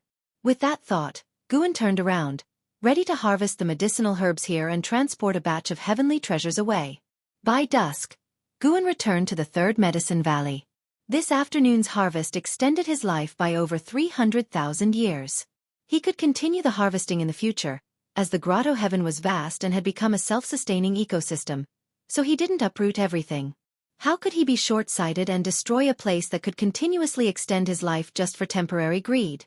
The plants that could extend his life must contain spiritual power or spiritual energy, essentially ranking as heavenly treasures. The majority of plants in the grotto heaven were ordinary, and the dense spiritual energy was due to the cave mansion's restrictions that prevented leakage. And Hao and Si Yenner were still inside that cave mansion, making friends with the spirit beasts there, facing no danger for now. Taoist Starmaster left behind cultivation techniques and divine skills in the grotto heaven, enough for Hao and Si Yenner to explore for years. As soon as he returned to the pavilion, Lu Lingjun came to see him. With the door closed, Lu Lingjun sat down at the table and said, "Don't wander around every day. Today, I felt a strong divine sense coming from the outer gate city. The moment it sensed mine, it withdrew. I couldn't trace its whereabouts." "Are you saying there's a potential danger within the Supreme Sect?" Guan asked with a frown. Lu Lingjun nodded. "It should be a demon. A demon's divine sense is different from a cultivator's, and I've dealt with demons enough to see through this point." Being able to evade Lu Lingjun's probing indicated their target was also at the Mystic Heart Realm. A Mystic Heart Realm demon? Guan planned to investigate the Supreme Sect at night, at least to ensure it posed no threat to his Medicine Valley. With you here, whether the intruder is a demon or not, they surely wouldn't dare touch my Medicine Valley. In the future, the third Medicine Valley will count on your protection. Don't worry, I will personally cultivate your medicinal herbs. Guan smiled, revealing admiration, which Lu Lingjun enjoyed. Lu Lingjun snorted, "Rest assured, unless the mountain god descends, no one can damage the third Medicine Valley." After reaching the Mystic Heart Realm, she regained the arrogance she once had while overlooking the lower realm. She felt her path of immortal cultivation had just begun. After chatting for a while, Lu Lingjun finally revealed her true purpose. She used the reminder of the great demon in the sect as a pretext. Her real intention was to have Guan write a book with her as the protagonist, similar to the book about the Supreme Immortal Venerable. "You are a Mystic Heart Realm cultivator. If you desire, you could easily gain fame. Why would you need me to write?" Guan hesitated. He didn't expect Lu Lingjun to have this hobby. Raising her eyebrows, Lu Lingjun said, "Name your price." "You're at it again. What kind of talk is that? When I returned from the Taichin dynasty earlier, I sensed an 8th-rank spirit tree hidden within a certain sect. If you help me write the book, I'll steal that tree afterward. If you dare to steal, I don't dare to take it. I can use a secret technique to seal the tree. Once the turmoil subsides, you can find a place to plant it." "I don't have a place to plant it." "Don't pretend. You must be hiding something. Why else would you go out so often?" "Ahem. Don't slander me. Writing the book is negotiable, but don't defame me, understand?" Feeling amused by Guan's words, Lu Lingjun laughed. Yes, I won't slander you. How could you have any secrets? You are selfless and dedicated to the Supreme Sect." That's more like it. Now tell me your story so I can seek inspiration." Guan nodded in satisfaction. Recently, with some free time, writing a book wasn't a bad idea, showcasing his calligraphy skills to the world. Lu Lingjun fell into her memories and began telling her story. One whole night passed as she spoke. At dawn, Lu Lingjun finally left Gu An's pavilion. Early morning training, Tang Yu saw this and widened his eyes, quickly averting his gaze, pretending he hadn't seen anything. The news that Lu Lingjun was an elder in the sect had already spread through the valley. Disciples kept their distance from her out of respect. Master is truly impressive. Even the sect elder couldn't escape his charm. Indeed, a handsome face can bridge the gap in cultivation levels, Tang Yu thought to himself. As Lu Lingjun returned to her pavilion, Guan overheard her conversation with the White Spirit Demon Emperor. Lu Lingjun had placed advanced restrictions on her pavilion, but they had no effect on Guan, and their pavilions were adjacent, making it easy for him to eavesdrop. Can we really connect with other ascenders through his book? Hard to say, but it's worth a try. Pan An's reputation has spread throughout the 9 dynasties. I can't exactly announce that I'm an ascender, can I? True, though your idea is quite good.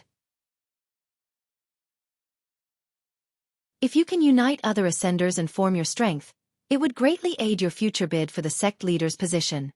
Hearing this, Guan put down his pen, falling into deep thought. Noon.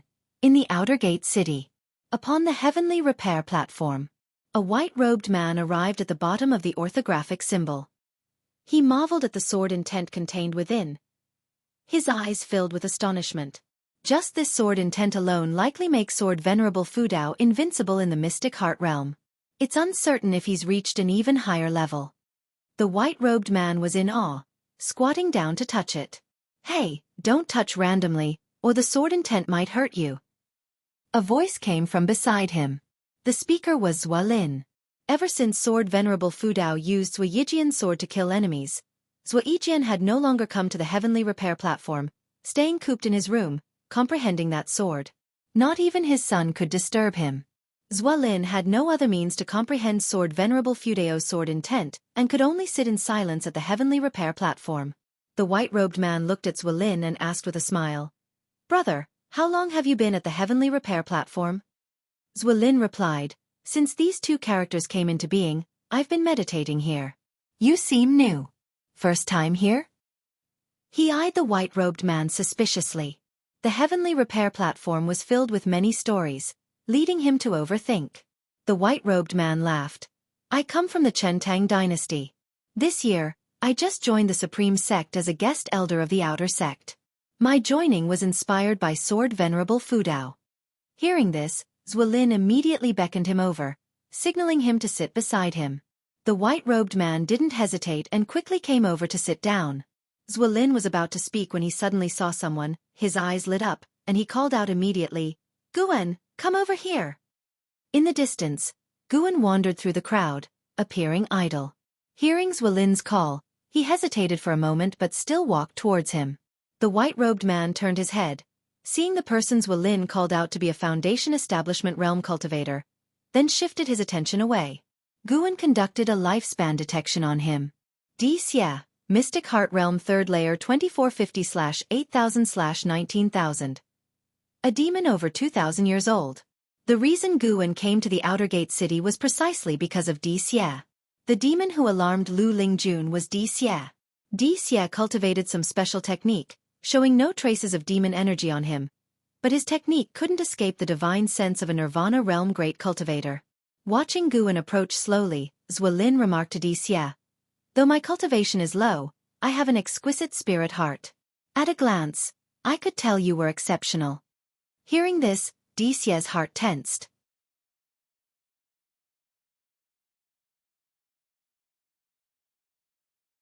Chapter 155 Shattering Void. Engagements. Zhua Lin's words made D. Xia's expression suddenly unnatural, but what Zhua Lin said next left him not knowing whether to laugh or cry. "You must be a genius. I've never misjudged anyone's talent or chi fortune." Zhua Lin looked smug, lifting his chin and gesturing for D. Xia to look at Guan, saying, "Don't be fooled by this kid's mere Foundation Establishment realm cultivation level. He's not simple either. In fact, my judgment has proved correct. He's now a Golden List genius." Guan walked over resignedly saying, "What sort of genius am I? Making it onto the Golden List was just good luck." Zhua Lin pulled Guan to sit down and then had D. Xia and Guan introduce themselves to each other. Xie was very composed and treated Guan quite well, showing none of the airs of a guest elder. Zhuo Lin was very interested in Xie, and upon hearing that Xie wanted to learn about Sword Venerable Fudao, he didn't hide anything and began telling stories of Sword Venerable Fudao's exploits. Xie listened attentively. Before he came, he had heard that the #1 cultivator of the 9 dynasties was either the Taoist of Immortality from 3 Pure Ones Mountain or the Sword Venerable Fudao from Supreme Sect. Among them, Sword Venerable Fudao was the most mysterious. Though he had repeatedly aided the Supreme Sect, no one knew his true identity. Guan found it amusing to listen to Zhuo Lin boast about his other identity. At the same time, he was also observing Xie. In the following half an hour, Guan didn't sense any malice from Xie, and could only hold back his suspicions for the time being. A great demon calamity was imminent, and a mystic heart realm great demon had infiltrated the Supreme Sect, the purpose of which was unknown.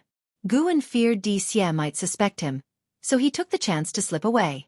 There was plenty of time to come, and he could slowly observe Xie since Xie was planning to comprehend sword intent at the heavenly repair platform. In the days to come, Guan would use his divine sense every day to observe Xie. The more he watched, the more he felt Xie might truly harbor no ill will. He just seemed to earnestly want to learn swordsmanship. Before, when Xie had swept the surroundings with his divine sense, he was probably just looking for Sword Venerable Fudao. Spring went and autumn came. 2 years passed in the blink of an eye. In these 2 years, Guan's lifespan had increased rapidly. Starmaster Cave had provided him with an enormous amount of lifespan.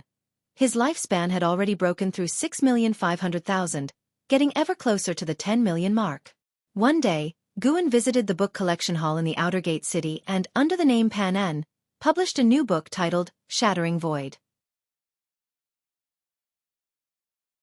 Lu Chong, the elder who had once taken care of Pan En, had passed away, and he was received by Feng Shang, the great elder of the book collection hall. Feng Shang was thrilled to receive Pan En for the first time, bombarding Guan with compliments and guaranteeing that he would handle the book's follow-up matters well. Only after an hour at the book collection hall did Guan manage to get away. Feng Shang was simply too enthusiastic. In Feng Shang's eyes, Guan was a tremendous opportunity. As long as he arranged Pan En's new book properly, his career would skyrocket. After leaving the book collection hall, Guan strolled around the city. As the Supreme Sect grew stronger each year, the Outer Gate City became very bustling. Every street was crowded, and even stalls appeared, selling all kinds of odd and remarkable items. In the last year, Guan had taken to wandering the city streets whenever he was free. As he walked, Guan spotted a familiar face. Du Yi. Guan approached to greet him. Both being house servants of the Ji family and having been accepted into the Supreme Sect together, their relationship was not close, but they would chat if they bumped into each other in the outer sect. Du Yi was fiddling with a small gourd at a stall. Hearing Guan's voice, he reluctantly set the gourd down, stood up, and looked at Guan. When Guan reached him, Du Yi greeted him with a smile, asking, "Are you here treasure hunting too?" Guan laughed and replied, "There aren't that many treasures to find. I'm just browsing and enjoying the buzz. How have you been lately?" 92-year-old Du Yi looked just over 40. He hadn't taken any youth-preserving pills when he was younger, unlike Guan, who appeared youthful. In the immortal cultivation world, not every cultivator seeks a youthful appearance. Some believe that maturity conveys more presence. Don't get me started. I attempted the foundation establishment recently and failed, wasting a foundation establishment pill in the process, Du Yi said gloomily. He was genuinely a low-level cultivator in the immortal cultivation world, of mediocre talent, who had to do odd jobs for young masters from significant families for cultivation resources. Guan consoled him, then took out a medicine bottle with 2 foundation establishment pills inside. This. Holding the medicine bottle, Du Yi hesitated. He didn't want to accept Guan's charity, but he couldn't bear to refuse. For a low-level cultivator like him, reaching the foundation establishment was a lifelong dream. Guan smiled and said, "Don't mention it, after all, we grew up together. I hope you live a few more decades. When we're old, we can reminisce about our youth." Hearing this, Du Yi felt a warm sensation and remembered that he had once told Guan to seek his help if he ever encountered any troubles. If there was any way he could help, he wouldn't hesitate. Half a lifetime later, Guan had never sought his help. Instead, Du Yi began to owe Guan favors. Yi lightly patted Guan's shoulder, no longer refusing. He put the medicine bottle into his storage bag. By the way, I heard something recently. Our third miss has been betrothed, Yi suddenly said in a low voice. Hearing this, Guan was stunned and asked with curiosity, betrothed? To whom? Hearing of Ji Xiaoyu's engagement, his heart couldn't help but ripple. Perhaps it was because Ji Xiaoyu had once saved him as a child. Even after growing up, Ji Xiaoyu had been kind to him, not treating him like a house servant and giving him many things to help with his cultivation.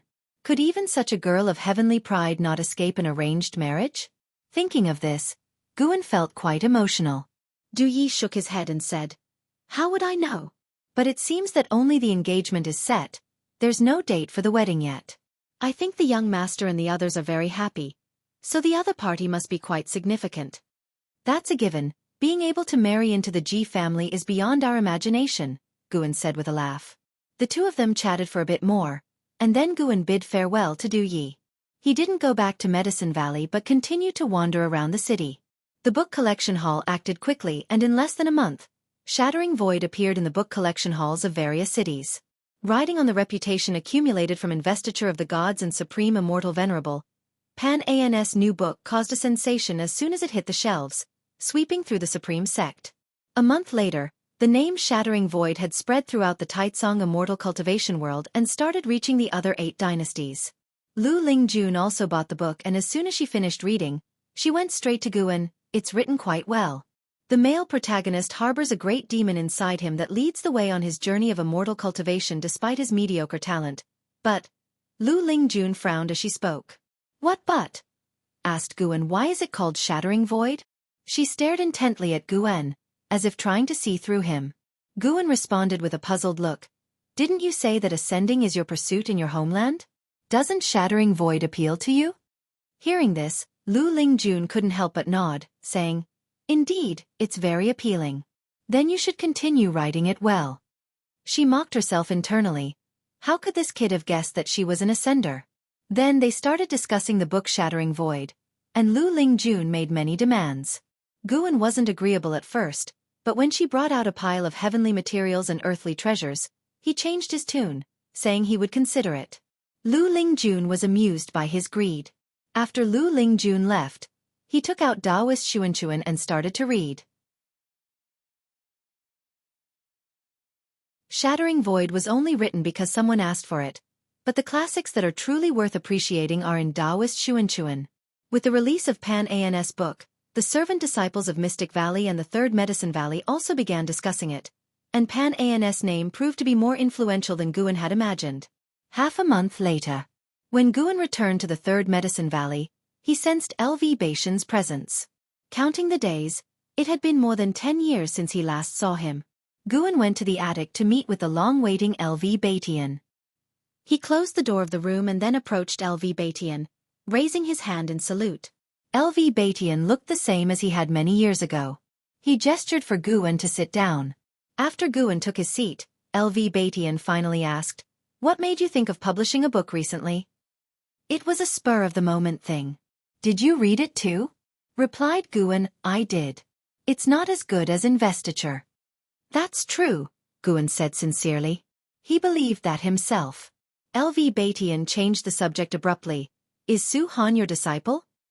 Upon hearing this, Guan feigned nervousness and asked. He used to be. What about him? LV Baitian stared at Guan and said, He has also cultivated the Defying Fate divine skill. What? Guan was visibly shocked. He hastened to explain, I didn't teach it to him. Over these years, I haven't even seen him. Since LV Baitian had passed the Defying Fate divine skill to Guan, he had barely practiced it because he couldn't abandon his cultivation to start over. LV Baitian snorted and said, Of course I know you didn't pass it on. As a matter of fact, I didn't create the Defying Fate divine skill either. I also received it from someone else.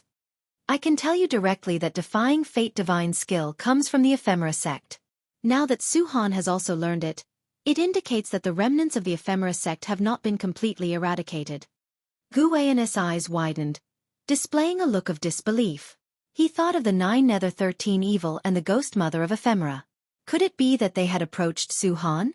Sect leader you? Guan looked at Batian, unsure of what to say, a mix of emotions crossing his face. He really wanted to say, I also have an identity concerning the Ephemera sect. I am the sect hierarch of the Ephemera sect. Batian chuckled. Don't worry. I just have karma with the Ephemera sect. I don't actually come from there. In my youth, I made a Taoist friend who was from the Ephemera sect. Before she died, she passed the Defying Fate divine skill on to me. It is because of this skill that I could achieve what I have. Don't talk about this past to anyone. If you do, I surely won't be able to hold on to my position as sect leader. Ever since the Supreme Elders returned, my position has become increasingly unstable. He concluded with a self-deprecating laugh. Guan immediately responded, Of course, I won't speak of it, as long as you don't harm the interests of the Supreme Sect. Batian glared at him, feigning annoyance, but he was inwardly very pleased. He's truly worthy of being the sect leader I picked. Following that, Batian said, Su-Han has learned the Hateful Heaven Divine Sword and inherited the Defying Fate Divine skill. His progress will be rapid from now on. How close are you with him? If you're close, be cautious. It's clear that Su-Han has a mastermind behind him. I'm afraid that person will come after you to make Su-Han hate this world even more.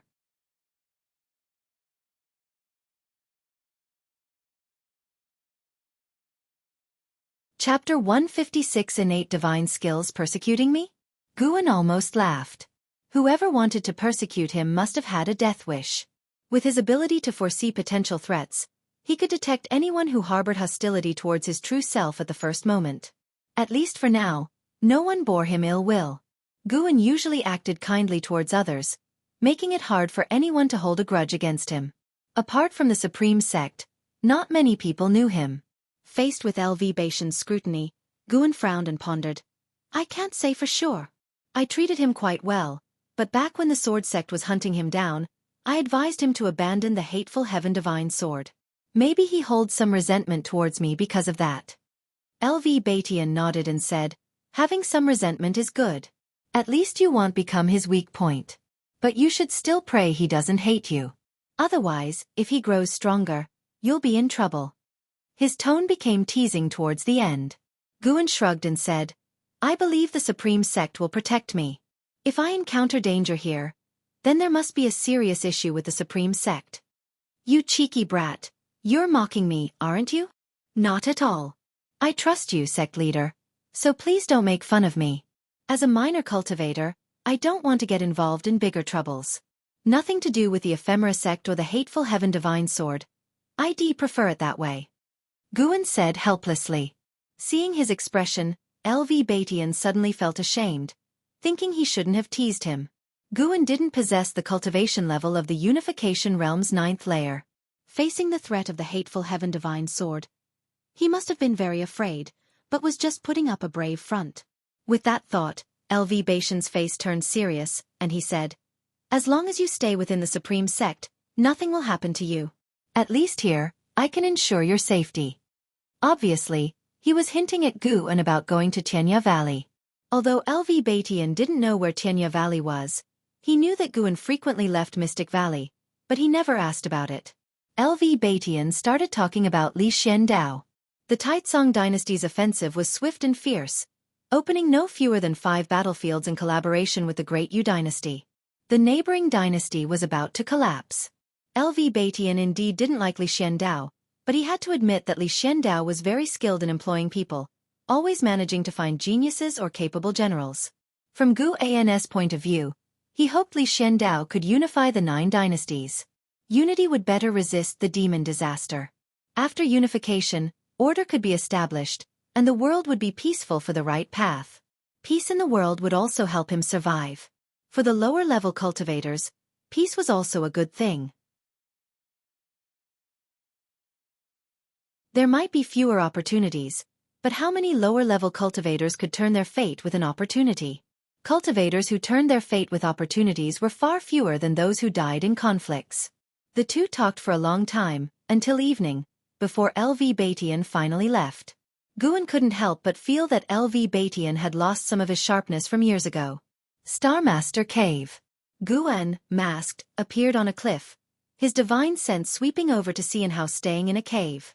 Inside the cave was a pool filled with blood-colored water, where Enhao was practicing, his chi blood continually increasing. Si Yenner was in the forest, practicing her step technique.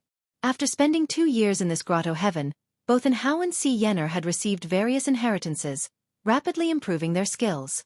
It would take many years for them to fully inherit Taoist Star Master's legacy.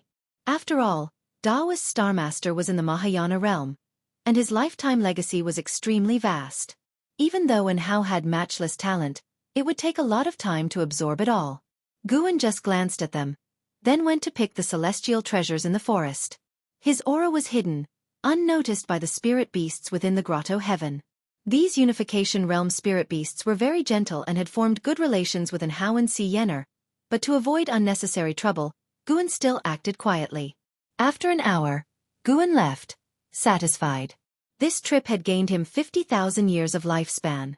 Since no one cultivated the treasures in Star Master Cave, Guan also didn't want to do so, fearing that people from the 7-star spirit realm might come after him. He could only patiently wait for the celestial treasures in this grotto heaven to grow naturally. That's why he picked only a small amount every time, leaving half behind to self-reproduce. He quickly arrived at Nianchu Cave. One night last month, with Gu An's protection, Tian Yaoer successfully crossed her tribulation and entered the core formation realm. She had been consolidating her cultivation ever since. Landing on the ground, Guan sensed that her demonic power had stabilized, which indicated that she had consolidated her cultivation. He deliberately made footsteps as he walked towards a garden area. Tian Yaoer pushed the door open and, like a gust of wind, came to Gu An's side, directly hugging his left arm, excitedly saying, "Master, my demon core has fully formed, and I've even comprehended a divine skill." Feeling the softness from his left arm, Guan marveled internally. A demon was indeed a demon. She appeared very slim, yet her figure was astonishing. He naturally withdrew his arm and walked a few steps forward, squatting down to pick medicinal herbs, while asking, "What kind of divine skill?" Tian Yaoer came to his side, bending at the waist, hands on her knees, and smiled sweetly.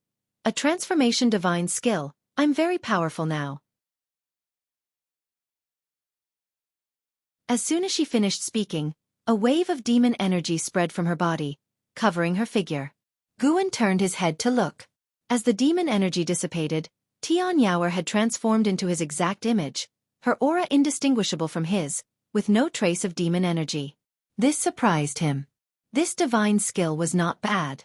Guan placed the harvested medicinal herbs into his storage bag, stood up, and curiously asked, "Can you teach me this divine skill?" Tian Yaoer shook her head and said, "I wish I could, but there's no mental method or incantation for it. This divine skill seems to come naturally to me, like speaking. It's very easy for me to use, but I don't know how to teach it." She transformed back into her previous appearance, demon energy swirling, and clutched Gu An's mask.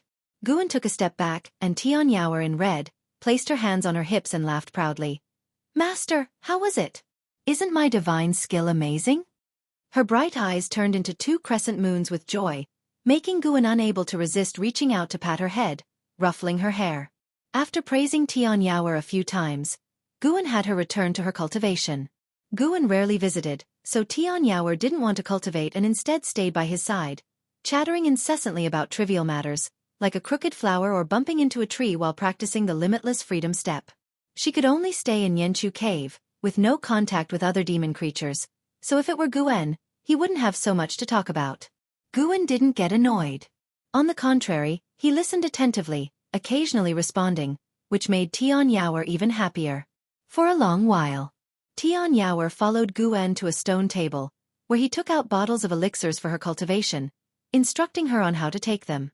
"Once you master the limitless freedom step, I can take you out for a walk." Guan looked at Tian Yaoer and said seriously. Having stayed in Nianchu Cave for so many years, Tian Yaoer never requested to go out. Her attitude towards the medicinal herbs was very serious too. At least Guan couldn't find any fault in her. Guan had already accepted Tian Yaoer, no longer seeing her as a mere demon slave. Tian Yaoer wasn't too excited. Instead, she pouted and said, "The limitless freedom step is too hard. Who knows how many years I'll need to master it." Even the Heaven Phoenix Demon Mother didn't achieve her power in just a few decades. The strong beings in this world have all endured long lonely years before they could act as they pleased. Guan said earnestly. Tian Yaoer nodded and said, I understand, I'll definitely work hard in my cultivation. Guan noticed that she no longer kept talking about revenge. He wondered if she kept it in her heart or had given up on the idea. He didn't leave immediately but sat down and started explaining the primordial earth immortal skill to Tian Yaoer. The core formation was just the beginning. Tian Yaoer still had a long way to go. If he could nurture a peerless great demon, Guan would certainly feel a sense of accomplishment. Tian Yaoer's ultimate lifespan was 18,000 years, meaning she would be with Guan for the longest time. Perhaps to avoid loneliness in the future, Guan's teachings to Tian Yaoer were no less than his instructions to Hao. Dark clouds covered the sky, the mountainous terrain undulated unevenly, and as far as the eye could see, the hills and valleys were sparse with vegetation. Most of the trees were withered, stripped of their leaves. Desolate. Silent. Two figures walked through the mountains, one of them being Guan's disciple Su Han. After decades, Su Han had undergone a complete transformation. He wore black, carried a bone sword, and had a red string tied around his forehead and knotted at the back, casually binding his black hair. His eyebrows exuded malevolence, with a cold, indifferent gaze. Ahead of Su Han walked a frail old man, turning back repeatedly with obsequious smiles. Sir, up ahead is the habitat of the holy beast Sky Dragon. Although this Sky Dragon is under 100 years old, it has a peculiar temper, so you must be careful. The frail old man warned. Su Han looked forward, where amidst the darkness, a massive mountain faintly appeared, intermittently echoing with shrill cries, making the place daunting and terrifying. He ordered, You go attract it first, I'll follow soon. The frail old man's face turned pale upon hearing this, quickly waving his hands. With my cultivation level, I'm afraid. Su Han's eyes turned cold, making the old man shiver, and he hastily agreed, flying ahead and quickly disappearing into the darkness. Not long after, a dragon roar erupted from ahead, shaking the heavens and earth. Su Han then took down the bone sword from his back, with terrifying black energy seeping from his orifices, making him appear as if possessed by a demon. Who dares trespass the forbidden grounds of the ancient Sky Sect? A furious, elderly shout came, and a gray-robed burly man suddenly flew over the mountain peak, attacking Su Han. Su Han, with his back to him, did not turn around. He continued walking forward with his sword. At that moment, a ghostly figure appeared behind him, swinging its palm to gather terrifying ghost energy into a massive black wing. The gray-robed burly man's face changed drastically, using his spiritual power to resist, but he was still sent flying by the attack. I advise you to pretend you saw nothing, or it would be a pity if you were to die. An icy female voice came from the mysterious ghostly figure. If Guan were here, he would definitely recognize the voice. Ghost Mother of Ephemera.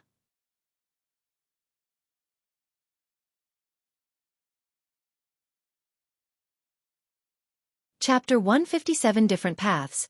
Downfall late at night. Deep underground in the Mystic Valley, inside the 8 scenic caves. Guan was sitting under a green vine tree reading a book, leaning against the main trunk, with 2 tree vines gently massaging his shoulders. He suddenly put down the book and sat up straight. What's wrong? Master, was the pressure too much? The green vine tree emitted a weak, pitiful female voice. Guan replied, No, I just have something to attend to. I need to leave. The green vine tree trembled, quickly saying, Master, don't forget to bring some lamb meat next time. Guan waved his hand and then disappeared from the spot. He took a step out of the supreme sect's boundaries and arrived at the top of a mountain. It was late autumn, the night wind was chilly, fluttering his robe. He gazed into the distance. He felt that the Sky Dragon was in trouble. Although he and the Sky Dragon hadn't formed a contract, ever since the Sky Dragon was born, they established a subtle connection. This connection was similar to the feeling when Sage Xian Miao summoned him. He extended his divine sense along this subtle connection. Soon, he locked onto a certain sect. His divine sense pierced through layers of restrictions and entered a minor heaven and earth similar to the Starmaster Cave. Ha! The Ghost Mother of Ephemera, and the 9 Nether 13 Evil. These guys were fighting with great cultivators of the ancient Sky Sect. Guan's divine sense locked onto the sky dragon, his expression becoming strange. The person fighting with the sky dragon was surprisingly Su-Han. Su-Han's aura had already approached the nascent soul realm, but his aura was very chaotic, giving the impression that he could deviate at any moment. The sky dragon, although lazy and not much of a cultivator, relied on its powerful bloodline talent. Su-Han couldn't take it down quickly. The 20 zhang-long sky dragon twisted its body, occasionally spewing scorching flames. Su-Han's figure was ghostly, skillfully dodging, and occasionally swinging his sword, sending sword chi slashing at the sky dragon, causing its dragon blood to splatter continuously. In his other hand, Su-Han held a cloth bag, collecting the sky dragon's blood. After a moment of hesitation, Guan decided to intervene. In the dim heavens and earth, the sky dragon was fleeing through the mountains and wilds, with Su-Han wielding a bone sword, relentlessly pursuing. "Damn it! Who are you really? I will never forgive you in the future." The sky dragon roared, shaking the mountain forests, its voice still childish, like that of a young boy. Su-Han's cold voice came from behind. "Hateful heaven divine sword, Su-Han." The sky dragon's eyes narrowed, clearly having heard of the hateful heaven divine sword, showing fear in its eyes. It ran even faster, twisting its body like an eel. Su-Han leaped into the air, flying high, and slashed down. The sword chi was immense, condensing into 7 sword shadows, attacking the sky dragon. Each sword shadow's tail had several ghosts, as if evil spirits were pushing the swords, terrifying under the night sky. A dark purple demonic shadow appeared out of nowhere on the sky dragon's head, grabbing and dispersing Su-Han's sword chi in mid-air. Su-Han's eyes widened. It was him. Su-Han couldn't forget the mysterious demonic shadow that killed his master, Zhong Liang, recognizing it at a glance. Boom! A terrifying divine sense instantly struck his mind, causing him to faint immediately, falling into the mountain forests. The sky dragon also suffered a divine sense attack, instantly falling unconscious, its massive body crashing down, kicking up clouds of dust. Guan appeared before Su-Han, who lay on the grass, life or death uncertain. At this moment, the ghost mother of Ephemera suddenly appeared before Su-Han, half kneeling, clasping her hands in apology. "Please forgive me, sect hierarch. We did not know the sky dragon was connected to you." The ghostly energy around her dissipated, revealing a pale female face. Her gaze towards Guan was filled with joy. Guan coldly asked, "Are you the ghost mother of Ephemera?" Although he had seen the ghost mother of Ephemera before, Sword Venerable Fudao had not, so he had to ask. "I am indeed the ghost mother of Ephemera." The ghost mother of Ephemera respectfully answered. Guan continued, "The ancient sky sect is also under my protection. The sky dragon is the holy beast of the ancient sky sect. You are not allowed to seize it." By saying this, he indicated that he intervened for the sake of the ancient sky sect, not for the sky dragon. Upon hearing this, the ghost mother of Ephemera cautiously asked, "Why do you protect both sects?" Guan countered, "The Ephemera sect is already destroyed. Why don't you return to the Nine Nether Road?" The ghost mother of Ephemera replied helplessly, "We indeed wish to return, but the path back on the Nine Nether Road has been blocked by cultivators of the 7-star spirit realm. We can only escape back." The 7-star spirit realm? Hearing this, Guan became more certain that the demonic catastrophe was being driven by the 7-star spirit realm. "Is this young man your disciple?" Guan asked. The ghost mother of Ephemera looked at Guan, shrouded in demonic energy, hesitated for a moment, then said, "He is not my disciple, just a pawn. With the impending demonic catastrophe, I wanted to cultivate him to become my strength to break through the Nine Nether Road." Using Su-Han to fight against the cultivators of the 7-star spirit realm within the Nine Nether Road? Guan couldn't help but feel pity for Su-Han, but he had no intention of saving him. Su-Han's desire for power had become an obsession. Even without the ghost mother of Ephemera, he would still go astray. In Su-Han's eyes, he wasn't committing evil, but merely striving to become stronger.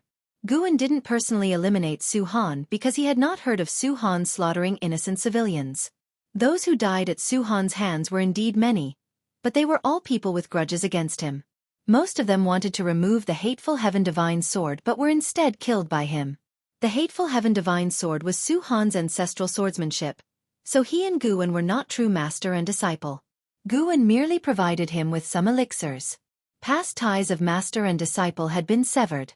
Su-han's life or death was no longer related to Guan Gu and mainly wanted to see Su-han's fate. Su-han, who had mastered the defying fate divine skill, could devour the spiritual power of other cultivators. To some extent, it was similar to Guan's ability to seize lifespan. But Su-han's path was completely different from Guan's.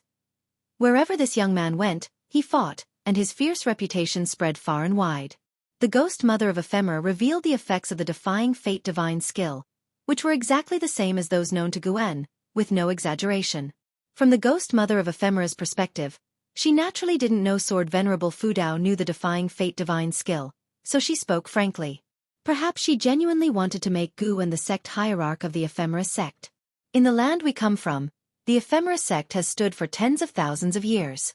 The spiritual energy there far surpasses that of the 9 dynasties. Although the Ephemera sect has been destroyed by the mountain god, it was the traitors who defected to butcher immortal Jing who were wiped out. Our sect's orthodox disciples still remain. If you return with me, in at most 1,000 years, the Ephemera sect can restore its former glory. The Ghost Mother of Ephemera said earnestly. Guan asked, is it just because I know the Taitsong divine shocking sword?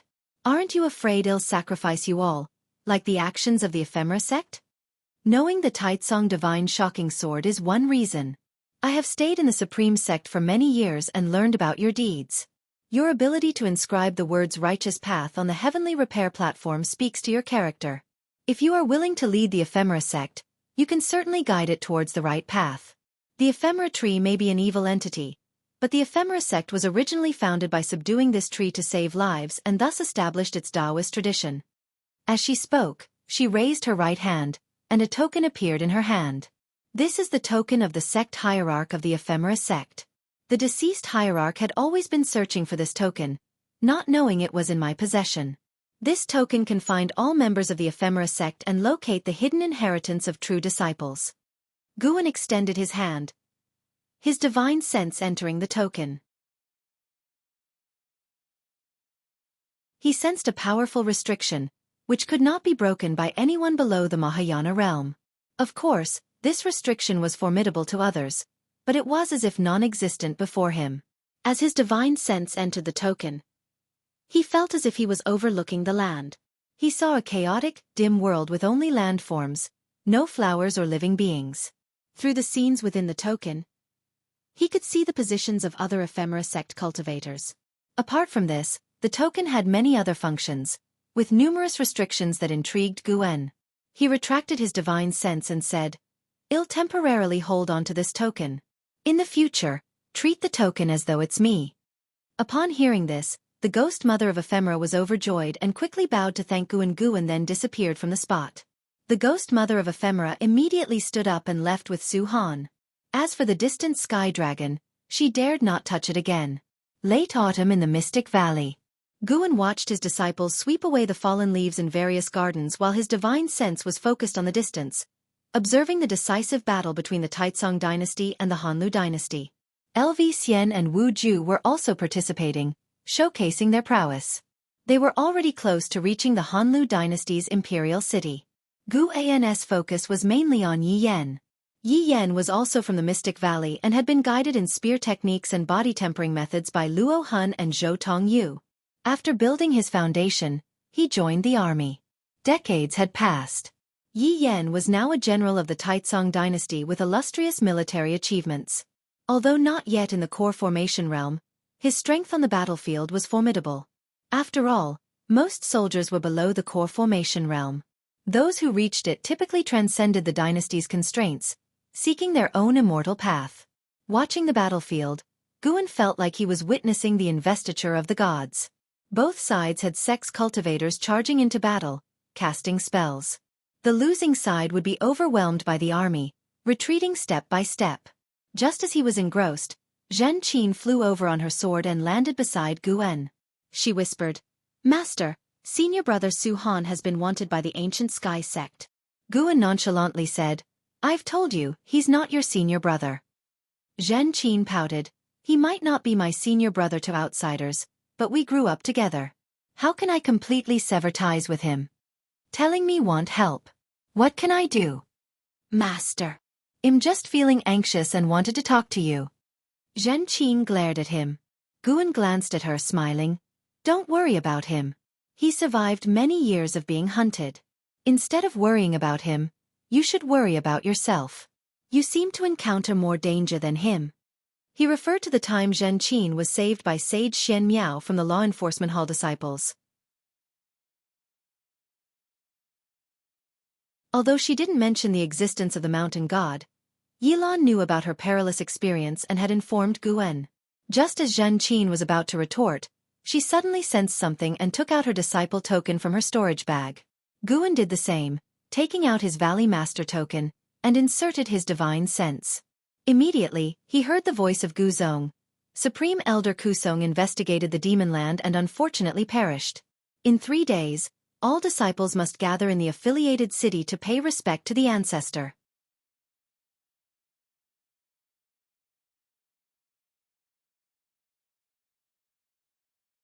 Chapter 158. Jiang Qiong returns. A hand in the night ancestor Kusong died?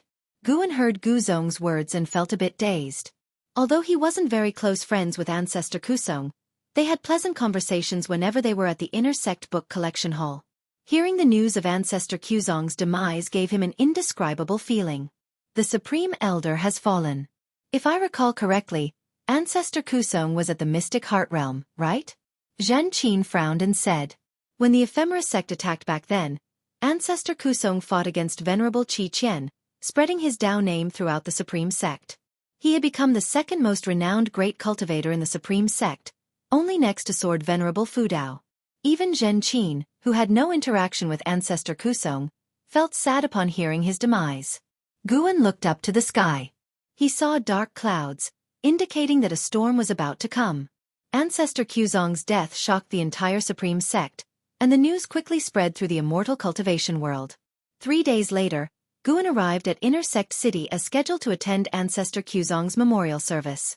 Tens of thousands of disciples in the city mourned. Listening to the sect elders recount ancestor Kusong's life achievements, even newly inducted disciples felt sorrow. After recounting ancestor Kusong's life, the Supreme Sect also disclosed for the first time the impending great calamity of demons that would erupt decades later, causing an uproar among the cities. In the days that followed, various sects under the Taizong dynasty also announced this matter. The peace of the immortal cultivation world was once again shattered, and all cultivators felt a sense of crisis.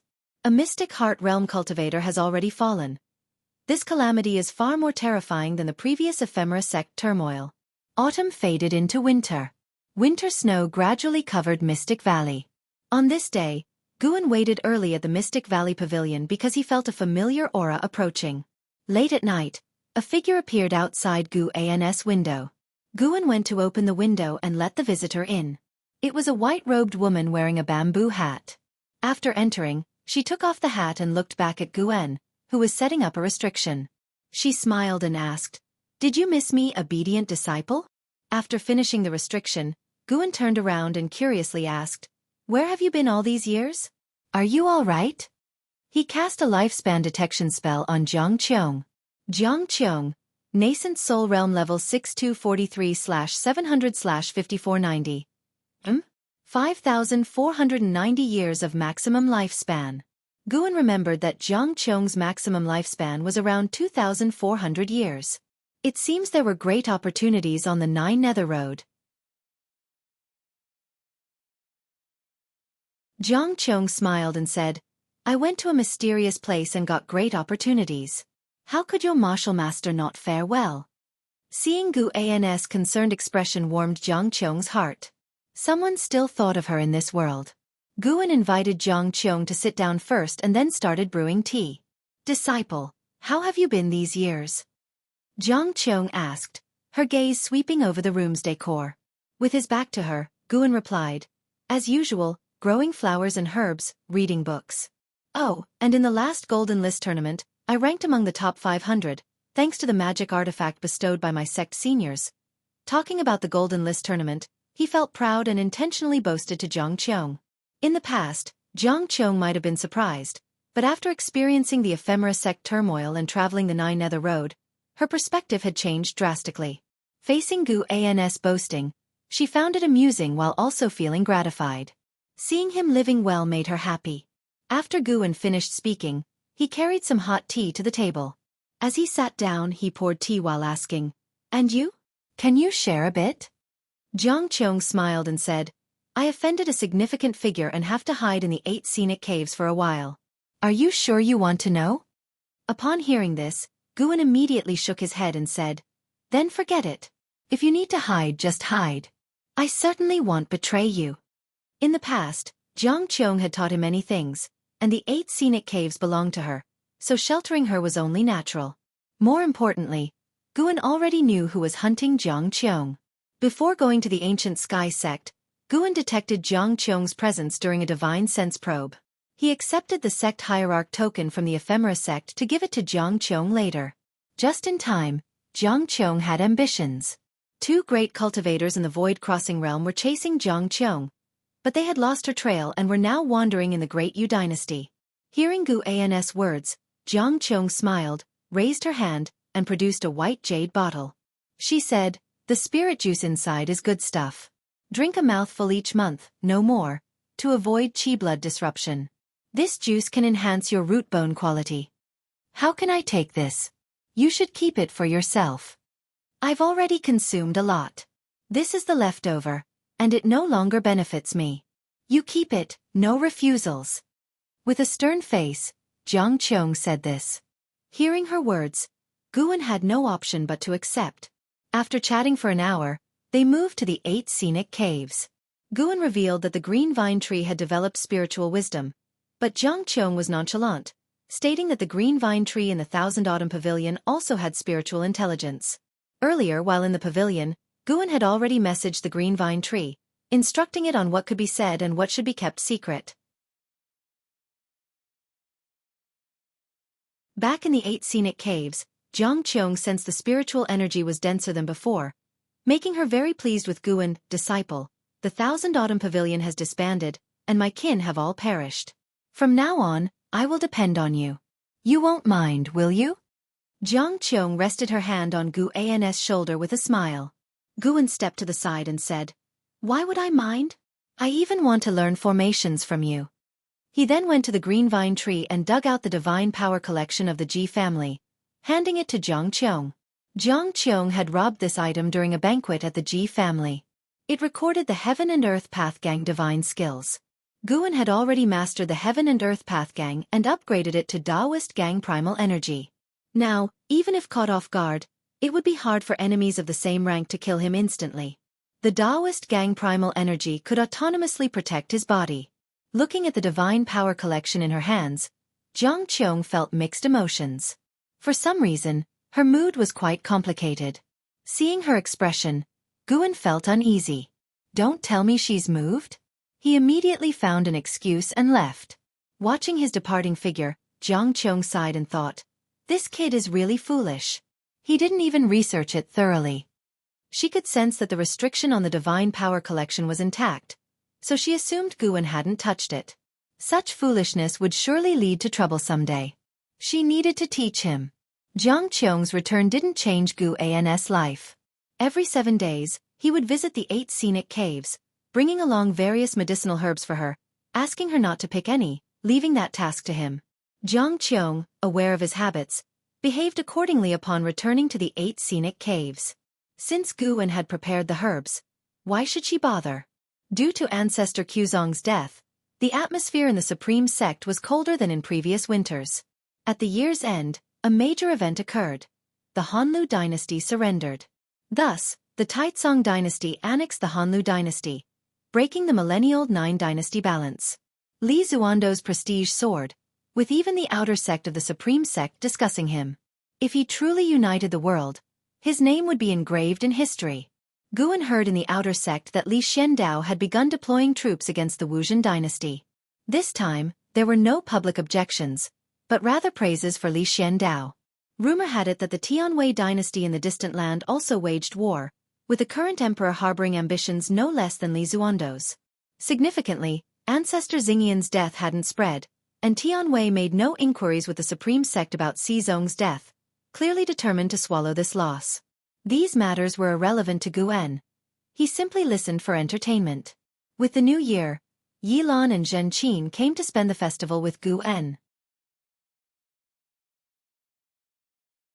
Guan divided the spirit juice given by Jiang Qiong into 3 portions, giving them to Yilan, Zhenqin, and Xiaochuan individually, asking them not to tell anyone. Right after the spring festival, the supreme sect began recruiting disciples to explore the demon land. Facing the inevitable calamity, the supreme sect didn't want to sit idle, so they offered generous rewards to attract disciples for reconnaissance. Some disciples nearing their lives' end or faced with cultivation obstacles eagerly applied, but Guan instructed Yilan and Zhenqin not to participate. Thankfully they listened. In the following years, news about demons frequently reached the supreme sect. Demons increased across the 9 dynasties, clearly a precursor to the demon calamity. Time flew like a white steed's shadow passing a crevice. 2 years later, during late autumn, in a mountain forest under the night sky, Xie walked. He stopped as black crows flew out from the darkness ahead. These crows swept past Xie, settled on a large tree behind him, and coalesced into a figure, dark and eerie, with no clear features. "The Emperor is looking for you. Won't you return?" the mysterious figure asked. "What for? Isn't the southward movement inevitable?" Xie's tone was full of sarcasm. "Why do you resist the Emperor's plan?" the mysterious figure asked in a deep voice. Xie mocked. "This world isn't big enough? Even in the demon lands, there are countless hills beyond his control. Why push humanity to extinction?" The mysterious figure snorted. "Demons and humans cannot coexist. Eradicating humans is the only way to ensure our safety. But humans exist overseas. When will the killing end? I think he's been influenced by the Demon Master. Don't speak ill of the Demon Master. Anyway, I want return. I'll train at the Supreme Sect. Don't seek me out again. If Sword Venerable Fudao discovers you, even if you die, I won't lift a finger." With these words, Xie left. The mysterious figure coldly said, "Sword Venerable Fudao? Ancestor Kusong of the Supreme Sect died by my hand. If I encounter Sword Venerable Fudao, I'll ensure he meets the same fate, boiled into broth." Xie continued without turning back and disappeared into the darkness. The mysterious figure snorted, then transformed into black crows and flew north. The crows flew swiftly, leaving the Taizong dynasty behind in no time. An hour later, they flew over the North Sea mountain and arrived at the forest of the Taichen dynasty. The crows landed by a small river, reformed into a figure. This time, he showed his true form, a crow-headed humanoid covered in black feathers, wings folding back as he squatted and plunged his hands into the river water. The night was chilly, and the river's surface glimmered. "Thud!" A hand suddenly pressed on his shoulder, freezing his expression.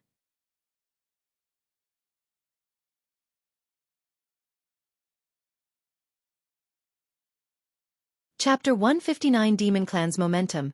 Taoist Lord. Since Ancestor Kusong perished, with the demon calamity approaching, Guan used his divine sense every night to inspect the lands of the 9 dynasties, to prevent enemies from sneaking in.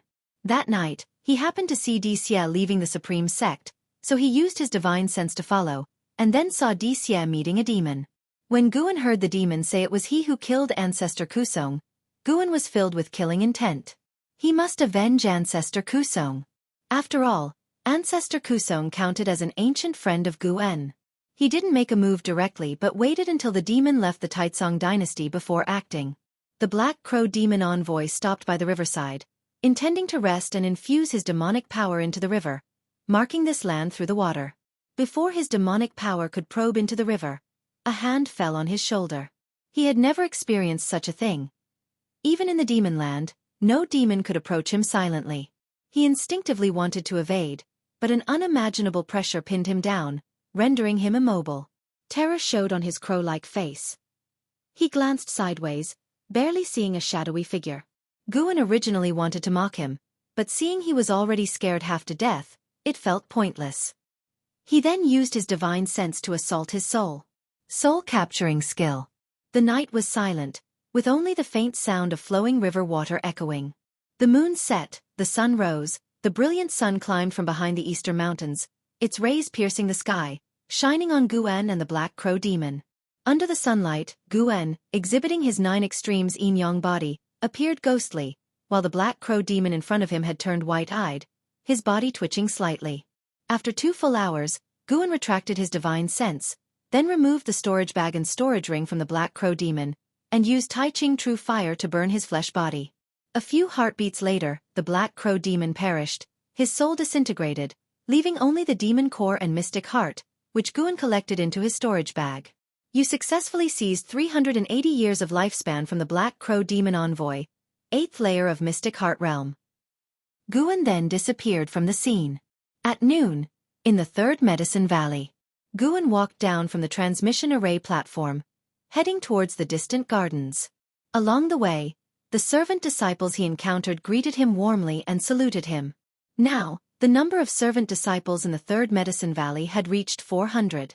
Guan did not overly covet natural treasures, and together with earnest planting, the production of medicinal herbs in the 3rd Medicine Valley was very impressive.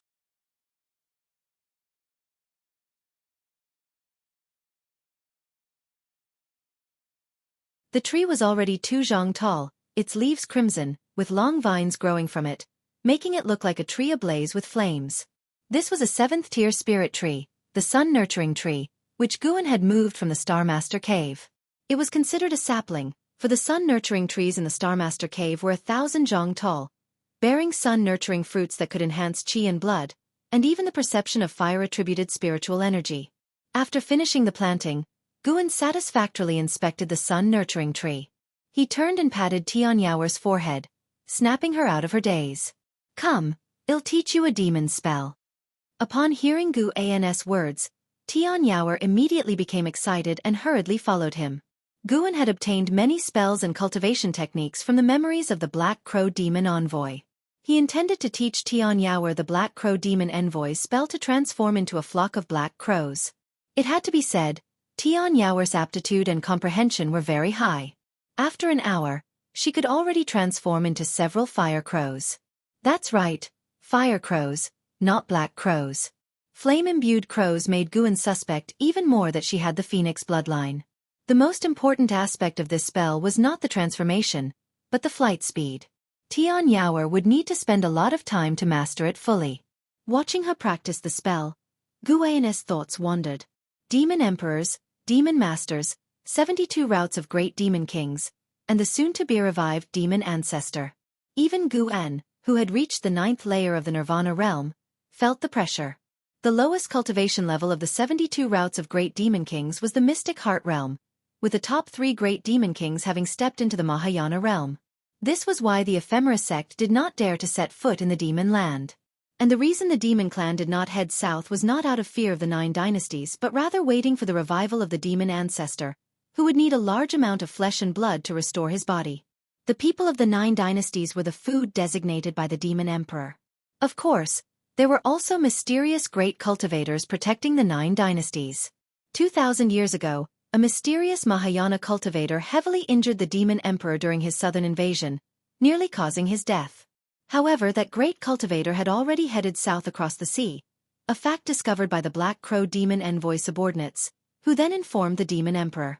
That great cultivator came from the great Jiang dynasty's Tsangtian sect, known as the Taoist Lord. Whether he was still alive after 2,000 years remained unknown. The great Jiang dynasty was the strongest dynasty among the 9.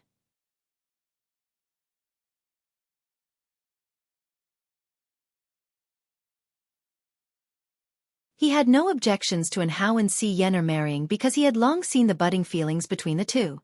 However, he remained wary of Tian Wei. Should Tian Wei attempt to scheme against An Hao, he wouldn't be lenient. It would be an excuse for the Taizong dynasty to annex Tian Wei's territory. After the trio set off, Guan closed the Taoist Xuanchuan. Someone was approaching Mystic Valley. He stood up, exited the house, and went downstairs. After an hour, Du Yi flew his sword into Mystic Valley. From a distance, he saw Guan and waved in greeting. The valley disciples, seeing him acquainted with Guan, did not stop him. Du Yi landed, stowing his flying sword into his storage bag, then dragged Guan to a secluded place. The family sent a message. They're planning to move out of the Supreme Sect. The third miss specifically asked to bring you and me, Du Yi whispered, his expression exuberant, feeling honored that the Ji family hadn't forgotten him.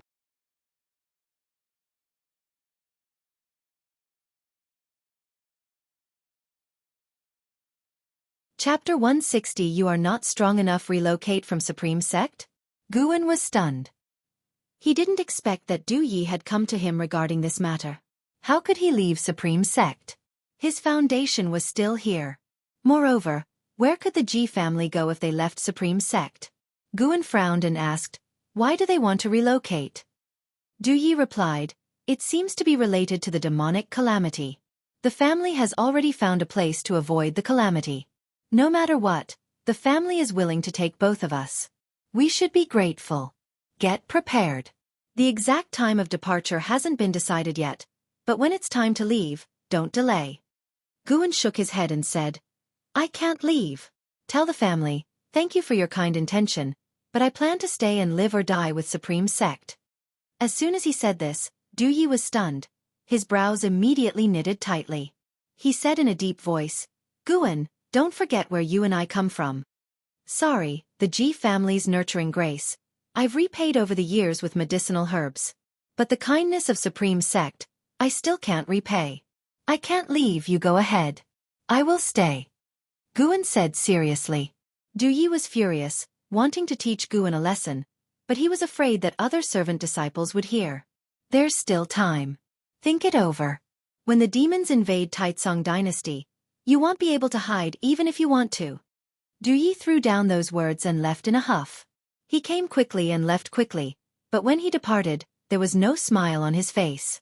Despite Du Yi's anger, Guan felt warm inside.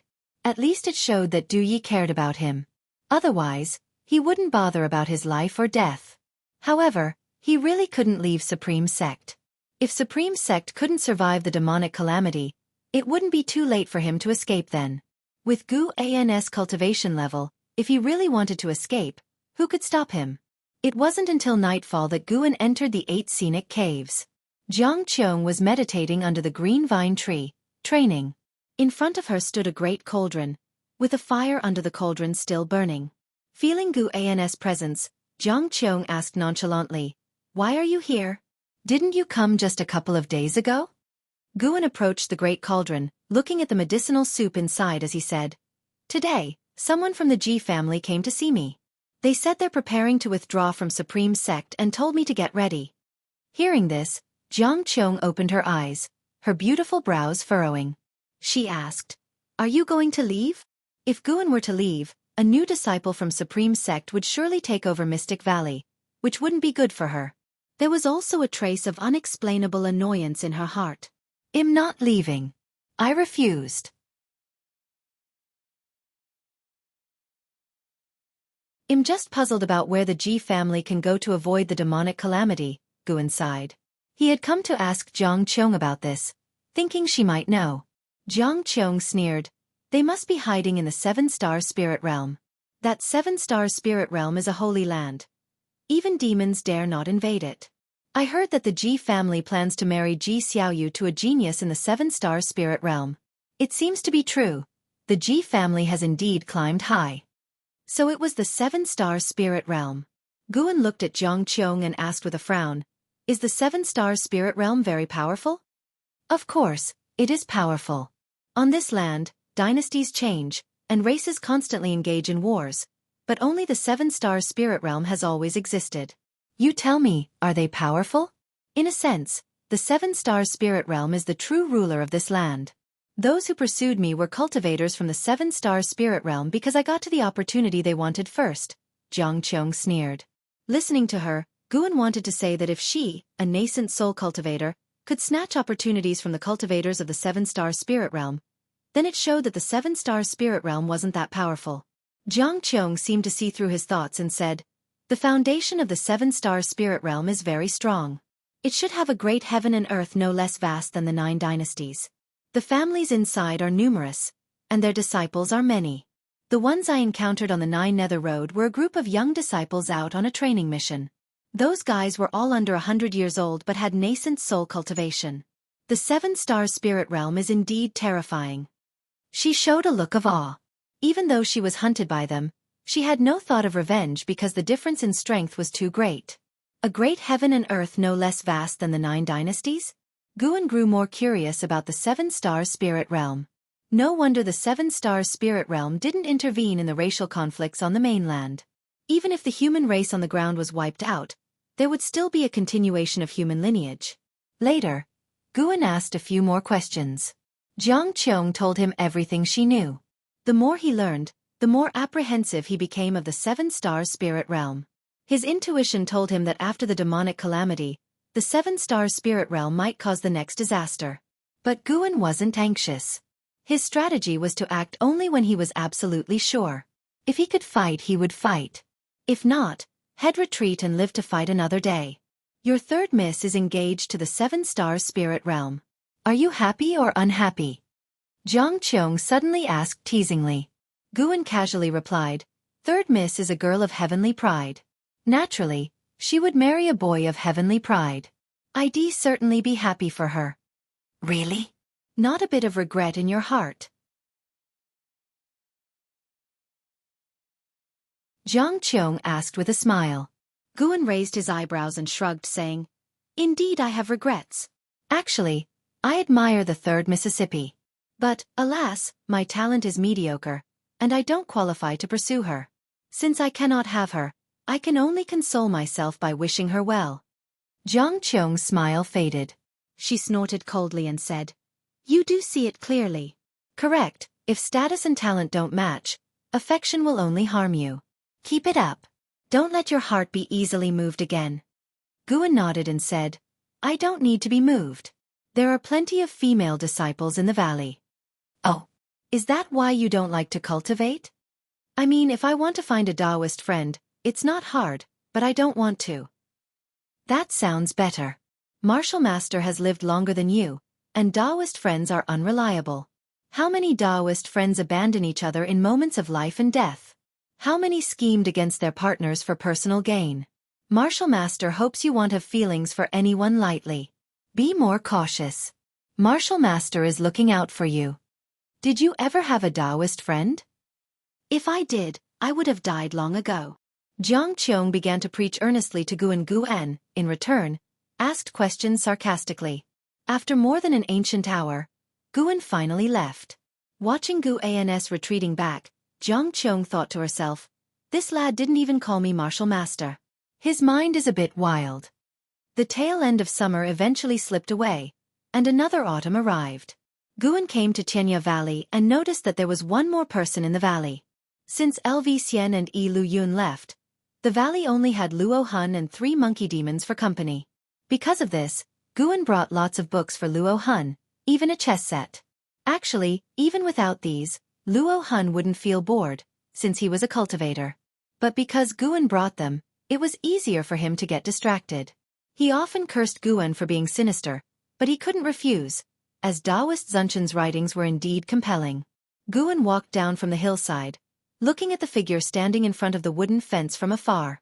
Ji Ruolai, Nascent Soul Realm, 8th floor 96/700/3900 Ji Ruolai? Guan raised his eyebrows. He had heard of this name. He was Ji Xiaoyu's biological elder brother, taken to the main family for training when he was young. Guan had never met him, only heard about him from other house servants. He didn't expect that Li Xiandao had even roped in Ji Xiaoyu's brother. Luo Han descended from the sky, landing beside Guan. He introduced Ji Ruolai to Guan and asked, you've heard of him, right? After all, you also come from the Ji family. Guan nodded. The two approached Ji Ruolai from behind. Ji Ruolai stared at the flowers and plants in the park, lost in thought. When Luo Han called out to him, he snapped out of it. He turned to look at Guan and Luo Han and said, so this is the Valley Master, Guan?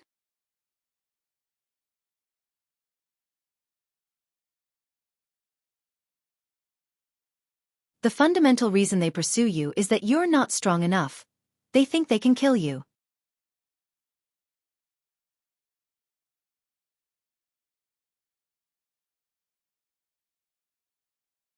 Chapter 161.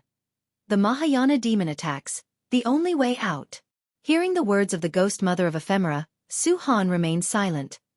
He did not refute her because he also felt that he was weak. Along the way, he had narrowly escaped death many times, relying not on his own strength. Su-han was very clear that he was just a pawn. Like the ghost mother of ephemera in front of him who was helping him wholeheartedly, she must have had her own motives. But he had no other choice. The time left for you is running out. The demon calamity is approaching. The defying fate divine skill can only absorb the spiritual power of cultivators, not demonic power. When the demon calamity descends, if you're unwilling to abandon your principles, it will be tough for you to become stronger as every cultivator will be busy resisting the demons, said the ghost mother of ephemera. Upon hearing this, Su-han asked, "Are you in a hurry? What do you ultimately want me to do?" The ghost mother of ephemera answered, "That depends on how strong you can become. It's not me who should be in a hurry but you. Since the day you began cultivating the hateful heaven divine sword, your lifespan has been limited. No matter how high a realm you reach, your lifespan will not increase unless you can reach the legendary immortal realm." Su-han frowned. The ghost mother of ephemera had mentioned the drawbacks of the hateful heaven divine sword more than once. It seemed like a reminder for his own good, but he felt threatened and oppressed. "I will do my best," Su-han said and then sat down to meditate, beginning his cultivation. The ghost mother of ephemera watched him for a while, then transformed into a wisp of ghostly energy and dissipated. Su-han looked up, gazing at the full moon outside. For some reason, he suddenly felt an immense sorrow and confusion. It seemed no one in the world remembered him anymore. Winter snow arrived, covering the third medicine valley in a vast expanse of white, making everything look desolate. Guan stood on the balcony, appreciating the snowy scenery while thinking about the next volume of Shattering Void. Shattering Void had become incredibly popular, and its popularity far exceeded Guan's expectations. The first 5 volumes alone had outsold the entire series of Supreme Immortal Venerable. The essence of Shattering Void was the same as Supreme Immortal Venerable, a feel-good story. But the theme of Shattering Void resonated deeply with the current mindset of cultivators across the world. With the demon calamity looming, various sects continued to send disciples out to gather information. As more intelligence came in, the whole immortal cultivation world grew increasingly oppressive. More and more people felt they were at the end of their path in cultivation. If only they could shatter the void and escape, how wonderful that would be. In the distance, a white spirit rat scampered across the snow, with Xiaochuan chasing behind it. Not only did he fail to catch it, but the white spirit rat also kicked snow into his face, amusing Guan greatly. It was hard to tell what charm this plump rat had that Xiaochuan liked it so much. Lu Lingjun walked to Guan's building, looked up at him, and said, "Valley Master, have you felt anything?" Guan lowered his eyes and asked, "Cold? Indeed, you could say that. There is a powerful demonic energy coming from the north. Could it be a sign that the demon calamity is about to arrive?" Lu Lingjun replied, her gaze also shifting to the north. Guan had actually sensed it long ago. A powerful demon at the Mahayana realm was moving south and was almost at the territory of the 8 dynasties. He did not intervene. He wanted to see if there were any hidden experts in the territory of the 8 dynasties.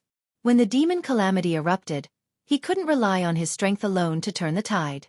Apart from the danger, doing so would draw too much hatred, making it easy for the 7-star spirit realm to target him. Although Guan's divine sense could cover the 9 dynasties' territory, the world was vast, and some people always managed to hide, like the Star Master Cave, which he hadn't discovered with his divine sense before. Guan asked, "If the demon calamity descends, what will you do?"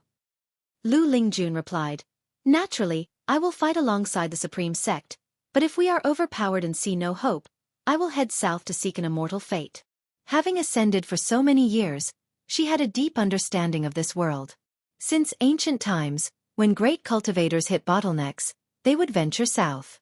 Even though the seas were more perilous than the demon lands, there were still those who pressed on without hesitation. As an ascender, Lu Lingjun naturally would not perish with the Supreme Sect. Guan nodded slightly, not making any comment. Lu Lingjun looked at Guan and asked, "What about you, Valley Master?" Guan feigned hesitation and said, "I will diligently plant medicinal herbs and contribute my strength. If the Supreme Sect were to fall, then I would take my own life to avoid being devoured by demons." Hearing this, Lu Lingjun rolled her eyes at Guan, thinking he was hopeless.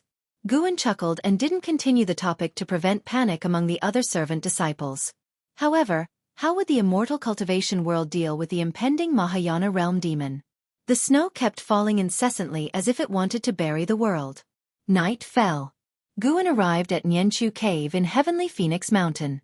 As soon as he entered, he saw Tian Yaoer crouching by the medicine cauldron, warming herself by the fire, hugging her knees, shivering, even burying her head. Guan walked towards Tian Yaoer, deliberately making footstep sounds, causing Tian Yaoer to lift her head. Seeing Guan, she immediately beamed and rushed towards him, hugging him. "What's the matter with you?"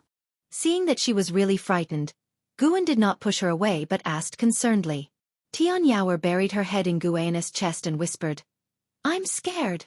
It feels like something terrifying is approaching." She clung tightly to Guan's waist, afraid he would leave. Guan patted her shoulder and comforted her, saying, "Don't be afraid. That creature isn't heading towards Heavenly Phoenix Mountain. It's far away from us." Upon hearing this, Tian Yaoer looked up and cautiously asked, "Really? Really? Besides, haven't I come to stay with you? But you can't even defeat the demon mother. I feel that terrifying presence is even stronger than the demon mother. Indeed, I can't defeat it, but I will take you along and flee if we have to." "Then don't lie to me. If you are going to leave here, you must take me with you." "I won't lie to you," Guan assured her. If not for his help, Tian Yaoer might have been devoured by demons. She could only rely on him. How could he abandon her? Nonetheless, Tian Yaoer's reaction surprised him somewhat. Being a demon herself, why would she be so scared? He led Tian Yaoer to sit down and asked her to explain why she was so frightened. Unfortunately, Tian Yaoer fumbled for a long time and couldn't articulate it clearly. Based on the Black Crow demon envoy's memories, Guan knew the origin of the powerful demon. Six-headed sea dragon, one of the 72 great demon kings, ruling 10,000 miles, with countless demon soldiers and demon generals under his command, known for his violent nature and infamous reputation. Even the Black Crow demon envoy, when meeting him, tread carefully, fearing being swallowed in one gulp. At this moment, the six-headed sea dragon was leading millions of demons southward, and along the way, more demons joined, including demon kings willing to follow him. His overwhelming demonic energy had alarmed the human race's immortal cultivation world. Guan could sense many cultivators heading towards the 8 Dynasties territory, with more than 20 mystic heart realm cultivators among them. Guan comforted Tian Yaoer for a while, and she finally calmed down. Surprisingly, she fell asleep on his lap. It seemed he would have to stay here a while longer tonight. Morning. At dawn, a dragon's roar echoed from afar, startling the servant disciples in the Mystic Valley. Chu Jingfeng, meditating on a cliff, opened his eyes and looked towards the sky, his brows furrowed, as the snow on his body gradually melted. In the valley, the servant disciples gathered, discussing where the sound came from and what demon had made it. Guan walked into the valley from the endless snow, collected his flying sword, and was immediately surrounded by servant disciples asking about the dragon's roar. "I also don't know what demon made it, but you can rest assured, staying in the Supreme Sect, you won't have to worry." Guan reassured. The current batch of disciples in Mystic Valley was new. Besides Lu Jiojia and Chu Jingfeng, none had experienced various calamities Mystic Valley had faced, so the disciples easily believed Guan's words. In the following days, news continuously arrived at the Supreme Sect. The name of the six-headed sea dragon forcefully entered the eyes of Supreme Sect disciples. A great cultivator of the mystic heart realm had already been devoured by him alive, causing unrest throughout the Supreme Sect. A large number of disciples were dispatched to the north to provide support. Even Gu Zong personally came to the Third Medicine Valley to request Lu Lingjun's assistance. After hesitating, Lu Lingjun decided to step in. Along with her was ancestor Xian Quan. The news of their departure spread across the cities of the Supreme Sect. However, when Guan roamed the Outer Gate city, he found that many people had little hope for the 2 mystical heart realm cultivators, praying more for their safety. Ancestor Quzong's fall had cast a significant shadow over the Supreme Sect. Guan was also paying attention to the distant battle. Songtian's sect once again took the lead role, leading by example, using the spiritual power of 1,000,000 cultivators to set up a grand formation, creating a barrier against the demon clan's invasion. 14 mystic heart realm cultivators surrounded the six-headed sea dragon, none daring to get close, and the battle turned completely one-sided. However, the six-headed sea dragon showed no interest in entering human territory, merely taunting and issuing various threats and insults, enraging and terrifying the immortal cultivation world.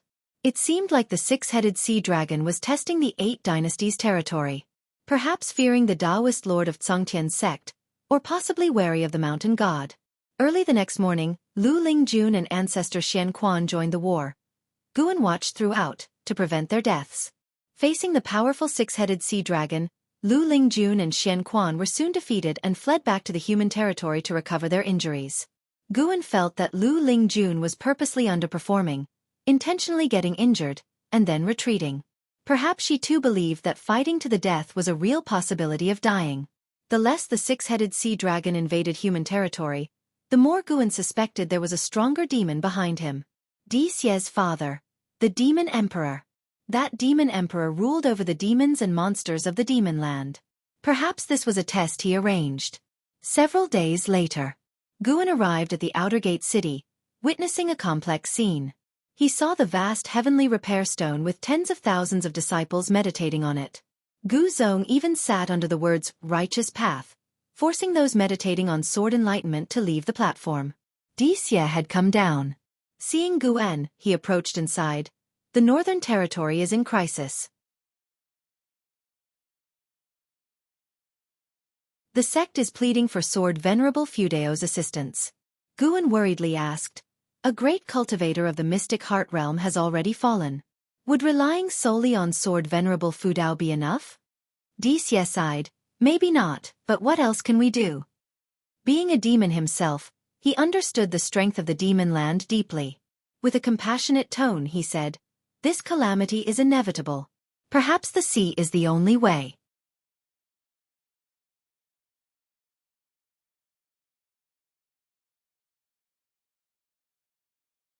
Chapter 162 Please Sword Venerable Fudao take action. Guan could only sigh along with Di Xie when he heard his words.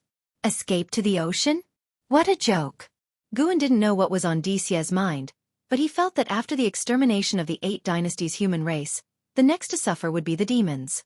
The previous legends had already proven this. When the land was covered by demons, powerful cultivators would come. Using humans to feed demons, using demons to feed humans? By making some adjustments, it wouldn't be fratricide, and the Holy Land would still be revered by both races. Guan chatted with Di Xie half-heartedly, his eyes never leaving the heavenly repair platform. He was also weighing whether to make a move. After all, he was still quite some time away from the critical point of 1,000,000 years of lifespan.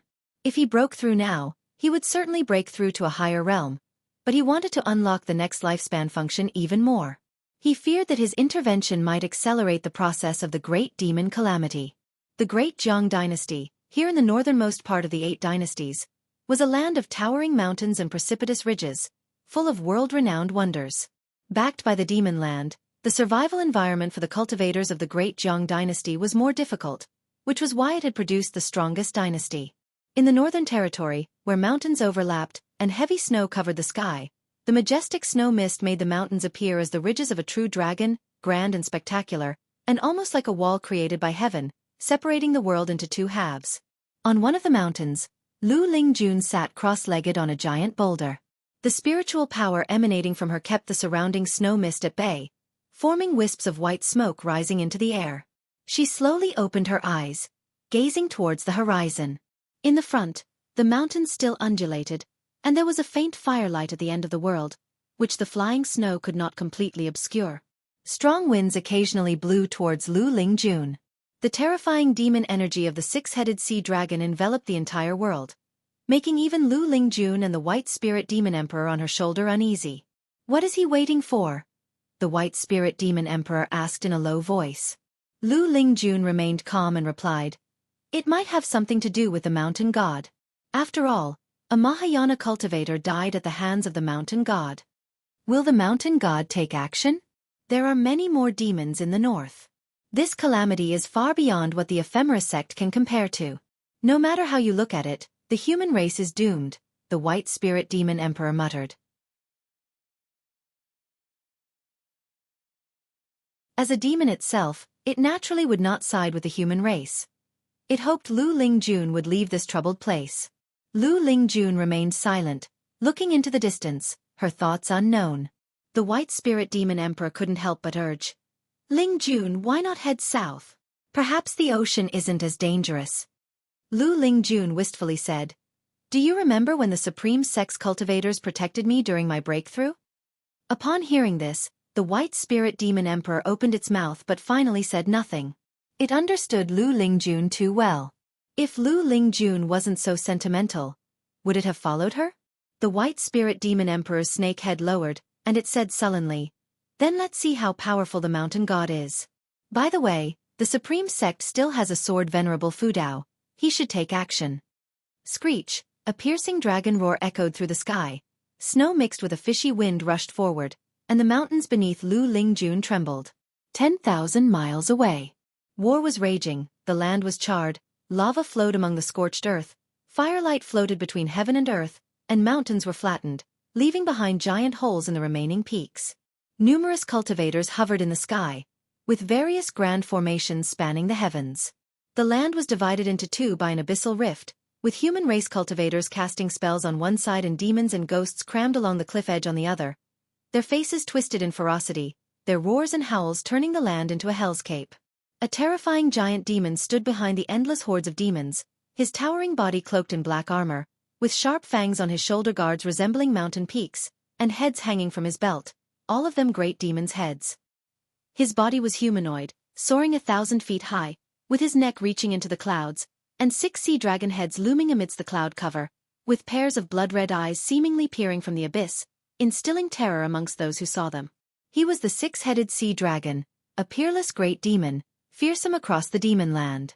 On his shoulder was a small figure shrouded in pitch-black demon energy, revealing only a goat head with eyes red like blood beads. "Great King, it appears the human race has no Mahayana cultivators, and that so-called mountain god doesn't dare cause trouble," the goat-headed demon said, its voice reaching the 6-headed sea dragon's ears. Upon hearing this, a terrifying pressure erupted, sending the demons in front fleeing in panic, making way for the 6-headed sea dragon. In the face of the mountain-sized 6-headed sea dragon, most demons were as insignificant as ants. As the 6-headed sea dragon stepped forward, ghostly energy surged, forming countless seductive female ghosts, whose laughter gathering together caused disorientation among the distant human race cultivators.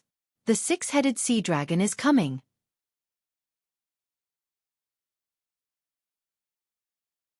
A burly man in a gray robe roared in anger, his voice thunderous. The Tsongtian sect master, Liang Tsonghai, flew to the front of the formation, raising his long sword high and shouting angrily, "Disciples of the Tsongtian sect, follow orders, take your elixirs and fight to the death." As his voice fell, 1,000,000 Tsongtian sect disciples without hesitation took out their elixirs, which were dark brown. After consuming them, their spiritual power surged, blood energy emanated from their bodies, their faces turned blue with bulging veins, and their eyes were bloodshot. The leaders of other sects also gave similar orders, all prepared to fight to the death. The Supreme Sect was no exception. Ancestor Xian Quan flew over the battlefield to the edge of the cliff, holding a horsetail whisk in one hand. He drew talismans with the other hand, each one forming a symbol made of spiritual power which lined up in front. More and more mystic heart realm great cultivators flew to the skies above the cliff that divided the battlefield, facing the approaching 6-headed sea dragon together. Mad swordsman Han Ming was also in the Great Yu Dynasty's formation, ready to fight to the death. Lu Lingjun arrived, stepping on a 100-zhong-long white python, holding a sword in both hands, her presence dominant, with no fear in her eyes. It seems the human race has no Mahayana cultivators. If that's the case, they should become livestock for the demon clan. The icy voice of the 6-headed sea dragon echoed throughout heaven and earth. Following this, the 6 terrifying dragon heads roared simultaneously, shaking the world. The dragon roar converged and spread far, reaching the land of the 8 dynasties. The great battle reignited. This time, the 6-headed sea dragon's advance signified the official start of the demon calamity. The Supreme Sect, Outer Gate City. When the dragon roar came from afar, the flying snow seemed to pause, and the hundreds of thousands of disciples on the heavenly repair platform simultaneously opened their eyes. Gu Zong, sitting in the center, had a drastic change in his expression, his eyes full of worry. Disciples in the streets, manors, and courtyards were all disturbed. Even without seeing the situation in the Northern Territory, just hearing the sound made them tremble with fear. What kind of demonic monstrosity could produce such a terrifying roar? Even the Medicine Valley outside the outer gate was alarmed. Mystic Valley. Mountaintop. Guan and Chu Jingfeng stood side by side, gazing northward, their robes billowing in the wind and snow.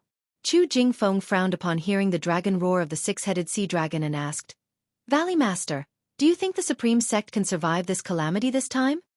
Guan, observing the battle with his divine sense, said, "Of course, trust the Supreme Sect, trust our immortal cultivation world."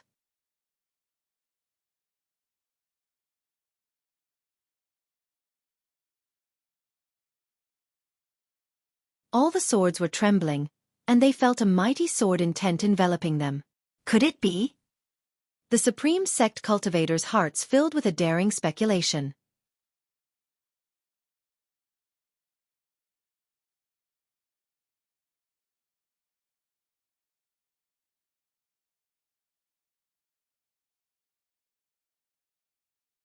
Thousands of feet away, numerous great cultivators of the mystic heart realm kept casting spells. But unfortunately, their spells and divine skills did not cause any harm to the six-headed sea dragon, not even breaking through his armor. Rocks fell like a meteor shower, striking the demonic army. Yet the six-headed sea dragon had no intention of protecting his subordinates. As he advanced, he threw the great cultivator of the mystic heart realm in his hand into his mouth, chewing as his six heads twisted around, scanning in all directions. Occasionally, he would grab almost dead demons from the distance, swallow them in one bite, and blood rained down. Each of his mouths was stained with blood, a horrific sight. His posture was lazy yet dominating. The cultivators of the mystic heart realm felt utterly hopeless. They had never felt so helpless even when facing Butcher Immortal Jing from the Ephemera sect, because Butcher Immortal Jing had died too quickly then, whereas now they truly felt the might of a Mahayana realm being. Lu Lingjun stood on the back of the white spirit demon emperor, her hair disheveled, her right shoulder bleeding profusely, blood bubbling constantly. She looked at the six-headed sea dragon from afar with eyes full of unwillingness. "We can't move him at all. If this continues, we could end up in his mouth any time," the white spirit demon emperor said despondently, without any of the bearing of a unification realm being. It now only wanted to flee from this place. Lu Lingjun took a deep breath, knowing that continuing the battle was hopeless and would only lead to pointless sacrifices. She harbored thoughts of retreating, and not just from the battlefield, but from this continent altogether. Just then, she seemed to sense something and suddenly turned her head, eyes wide with disbelief. Behind, the world was vast and covered in white. Snow obscured everything, and the snow mist blew towards her with the wind. Not only her, more and more cultivators felt something, all turning their heads to look. Liang Tsonghai, the master of the Tsongtian sect, blood-covered and disheveled, held a great cauldron in his right hand, emitting tens of thousands of green lights, sweeping across the battlefield. Blood flowers burst wherever the light swept, but his attacks on the six-headed sea dragon had no effect. He suddenly turned sideways, eyes widened in shock, looking back. The six-headed sea dragon, advancing and feeding simultaneously, also seemed to sense something. All six heads turned forward. His six dragon faces twisted ferociously, roaring forward in unison, the dragon's roar shaking heaven and earth. Countless lower cultivation cultivators and demons bled from the seven orifices, stunned by the roar. The six-headed sea dragon raised his hand, demon energy bursting from his palm, manifesting a giant bone knife out of thin air. He gripped the knife with both hands and slashed forward in fury.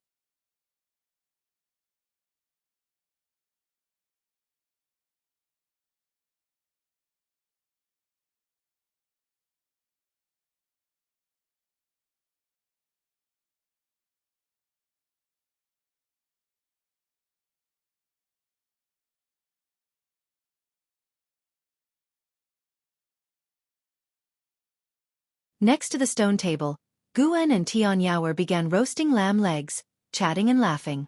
Tian Yaoer was always talkative when facing him, creating a festive atmosphere. "By the way, Master, I've been hearing a strange sound lately, as if it's coming from outside. Could it be that a demon has discovered this cave?" Tian Yaoer suddenly asked, her mouth greasy, face smeared with sauce, her frowned look making Guan want to laugh. Guan replied, "Don't worry, no demon will intrude here.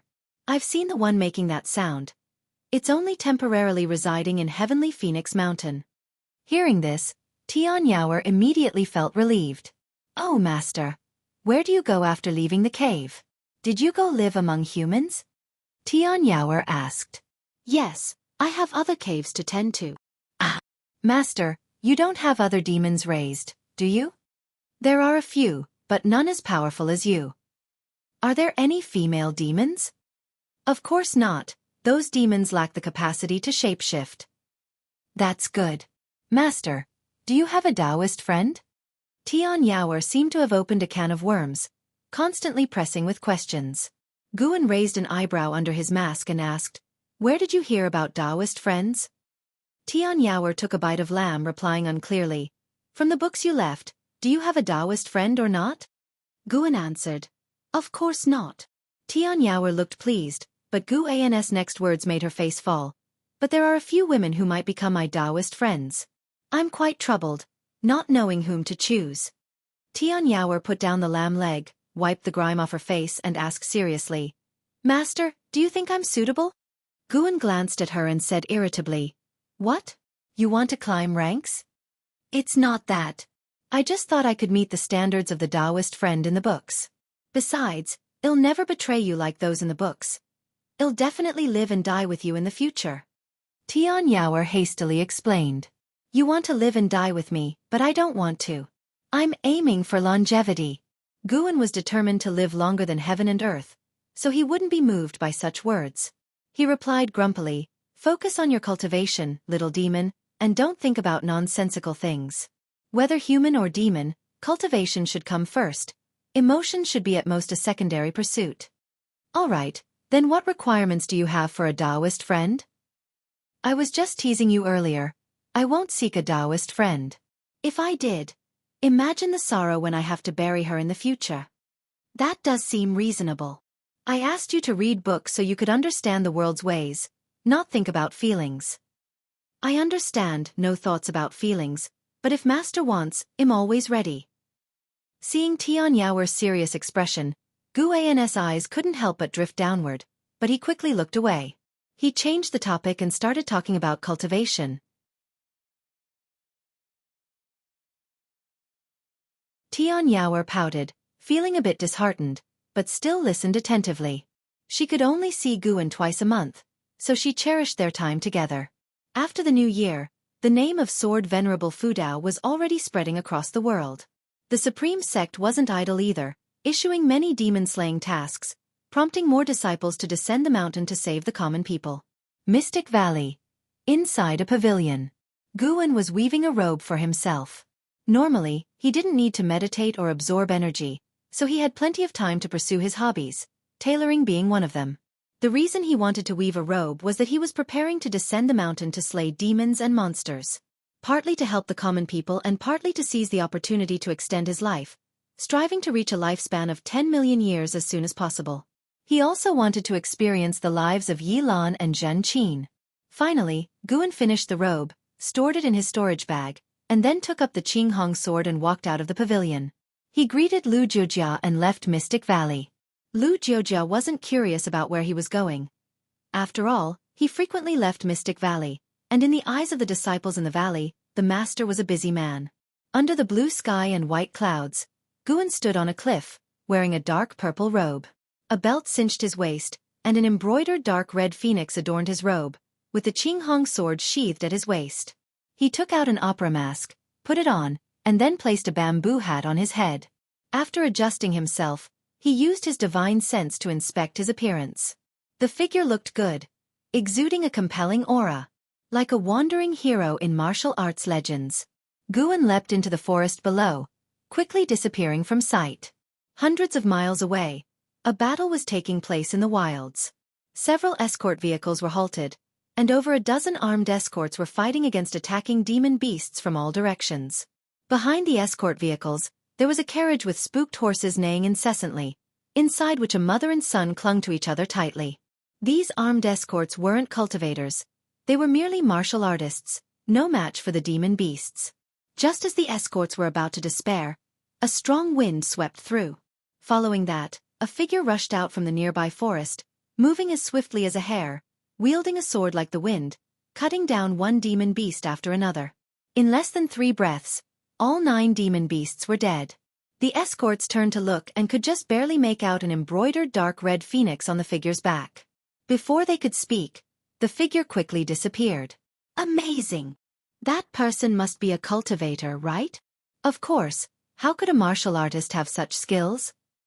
Incredible, I couldn't even see how he made his moves. Me neither. I wonder which sect that cultivator is from.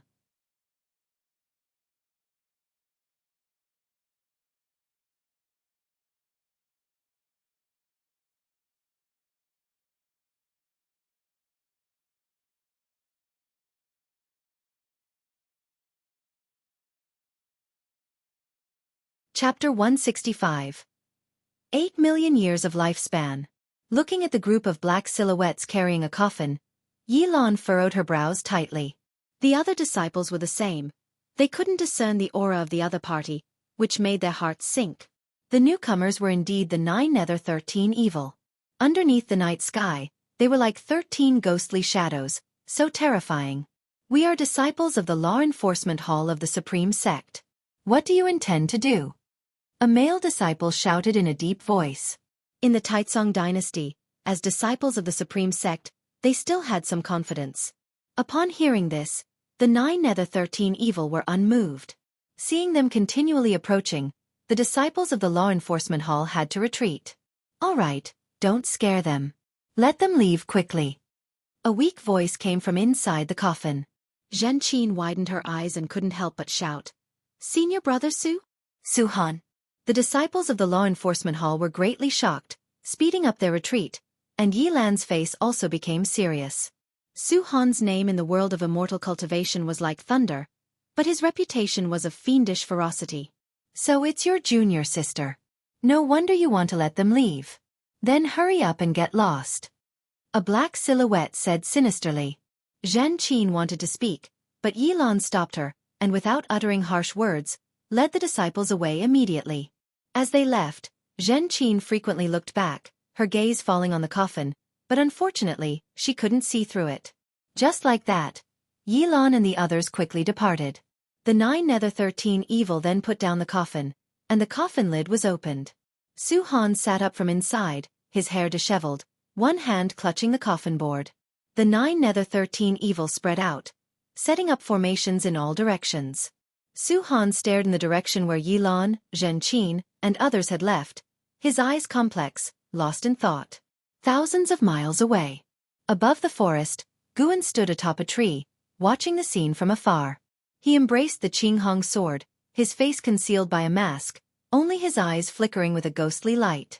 After watching for a while, Guan finally turned around and leaped into the mountain forest. Spring arrived, everything revived, the sky over the Supreme Sect turned blue, dotted with white clouds, and the scenery was delightful. In the third Medicine Valley, Guan was picking medicinal herbs, an Xin following beside him, holding a bamboo basket. In those days, Guan would go out daily to save people and slay demons. Although his lifespan did not increase rapidly, it still increased by several thousand years each day. Mainly, he wasn't solely targeting demons. In the process, he also experienced the various states of the mortal world. Valley Master. Have you any news of my brother? An Xin suddenly asked, a question she had held back for a long time. She knew Guan was acquainted with Enhao, especially familiar with Enhao's master, LV Batian. While picking medicinal herbs, Guan replied, I heard that he is in Tianwei and is said to marry the princess of Tianwei. The auspicious date is not yet decided, and he is currently in seclusion cultivating in Tianwei. This matter was not secretive and had already spread within the inner sect. As the first genius of the Supreme Sect, any of Enhao's actions could stir up rumors. The Supreme Sect had already sent elders to discuss the matter. The sect supported Enhao's marriage with the Tianwei imperial family. Hearing this, an Xin sighed in relief and asked smilingly, How is the princess of Tianwei in terms of talent and beauty? In terms of talent that I don't know. It said she's quite beautiful. You know your brother, don't you? If the looks weren't good enough, would he even consider her? Guan responded, talking about how brought more smiles to Enzin's face. She began recounting Hao's childhood embarrassing moments, and Guan listened intently without showing any impatience. Guan also felt happy that Hao could get married. Despite not having married himself, just thinking about the disciple he raised getting married uplifted Guan's mood. After finishing picking the medicinal herbs, the two headed towards the pavilion complex. Guan had an Xian bring the herbs to the storage building, while he went upstairs alone to relax and read.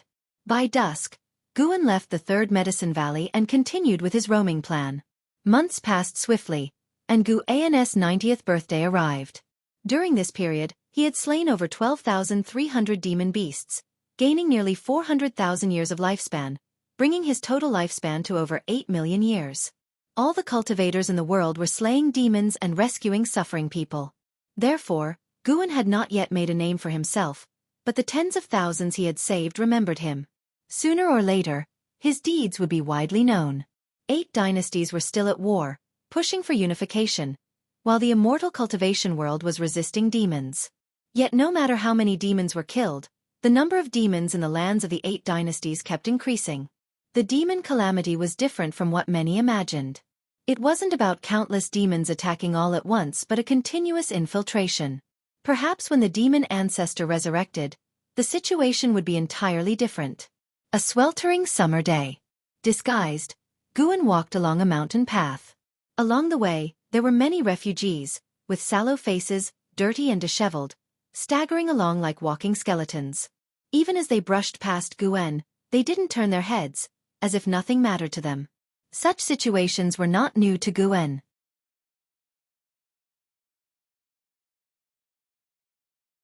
These refugees' homes were likely destroyed by demons, forcing them to head to other cities. However, demons weren't the only troubles in these times. There were also evil people preying on the vulnerable. Looting was common. Guan had even killed several evil men who were assaulting women. Guan also did not look at the refugees. He was pondering a question. If he didn't have the ability to steal lifespans, how would he survive in this world? From the Holy Land nurturing demons to harm the living to the common folk suffering from demons and evil men. Even though Guan wanted to cultivate in peace, if he could do something within his power without endangering himself, he would still like to help. As he walked and pondered, he suddenly sensed an aura coming from the south. He ceased his thoughts and extended his divine sense. The divine sense of the 9th layer of the Nirvana realm swept over mountains and rivers, lakes and seas, arriving at the vast blue ocean. He saw a brilliant white light appear at the horizon. Carefully observing, it was a series of white lotuses forming a staircase in the air, continuously extending forward, while the lotuses at the back disappeared.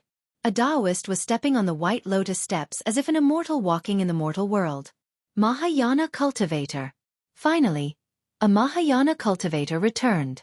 Guan felt relieved. If he had to face the demon calamity alone, he would indeed consider fleeing with others. Relying on a lone individual's strength to avert the calamity of extinction would certainly attract the attention of all factions in the 7-star spirit realm and those hidden forces. They would investigate him madly. Even if he hid deeply, he couldn't guarantee they wouldn't find him. This didn't align with his cultivation philosophy. He needed others to share the burden, so he could act with less pressure. Subsequently, Guan quickened his pace and continued his demon-slaying plan. He didn't kill every demon he encountered. He only targeted those attacking villages and people. If he could earn hundreds of thousands of years of lifespan each year, it wouldn't take more than 3 years for him to break through to the next realm. Guan had high expectations for the second realm of the immortal path. The return of the Taoist lord of Zongtian's sect. This news was like a bombshell, shaking the entire world of immortal cultivation. The news reached the supreme sect, and the disciples were thrilled. Legends about the Taoist lord started spreading wildly in various cities. When Guan went to the book collection hall at the outer sect to return books, he heard many disciples discussing the Taoist lord. Although information about the Taoist lord was scarce, one thing was clear. The Zongtian sect regarded him as a Mahayana cultivator. After years of calamities, Mahayana realm was no longer a secret in the world of immortal cultivation.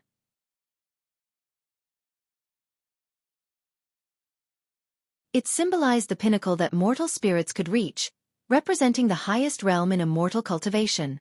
With the return of the Taoist Lord, various sects were actively contacting their long-out supreme elders, hoping for the emergence of a Mahayana cultivator. It's worth mentioning that this month, the Wuzhen dynasty surrendered to the Taizong dynasty, which expanded its territory yet again, and Tianwei annexed the Great Zhao dynasty. Thus, the land of the once 9 dynasties turned into 6 dynasties. In terms of vastness, the Taizong dynasty was the largest. Even in the world of immortal cultivation, the name Li Xiandao was often mentioned. After leaving the book collection hall, Guan walked on the streets, listening to the surrounding disciples' discussions about the various events in the immortal cultivation world. He enjoyed it greatly. The immortal cultivation world was consolidating its strength, so he couldn't afford to fall behind. He aimed to break through to the second realm of the immortal path quietly before the world was unified. An hour later, Guan left the Outer Gate city and headed towards the North Sea Mountain to the medicine garden of Sage Xian Miao to pick herbs. By midnight, Guan moved again. This time, he came to a valley, just under 200 miles from the nearest town. The valley was filled with dense demon energy, and there were dozens of captives and over 200 demons, the strongest of whom had reached the nascent soul realm. That demon was severely injured and had ordered his subordinates to capture people. Guan stood on a cliff, overlooking the flickering firelight in the valley, suddenly capturing an aura, his eyes narrowing beneath the mask. He didn't hesitate and jumped down. Facing the demons in the mortal world, Guan never used spells or divine skills. He relied solely on swordsmanship to slay demons. After half an hour, in the valley, dozens of raggedly dressed commoners knelt on the grass, kowtowing to Guan. On the cliff face before Guan hung a huge cat demon, covered in blood, its demon body embedded in the cliff, with stones continually falling off. Besides that, surrounding Guan were the bodies of demons, a chilling sight. Guan said, "Hurry and leave." Upon hearing this, the commoners quickly got up and ran towards the valley entrance. Guan's gaze then fell on a shape-shifting demon beneath the cat demon's corpse, writhing on the ground. A woman suddenly turned around and said, "Benefactor, that demon was good to us, even trying to save us. Please don't kill him." As she spoke, the other commoners who were running away also stopped. Seeing the demon, they all spoke up, pleading for mercy. Guan waved his hand, and the commoners had to leave. The woman bit her lip and eventually left as well. Soon, the valley fell silent. The shape-shifting demon beneath the cat demon staggered to his feet, looking more like a human than a demon.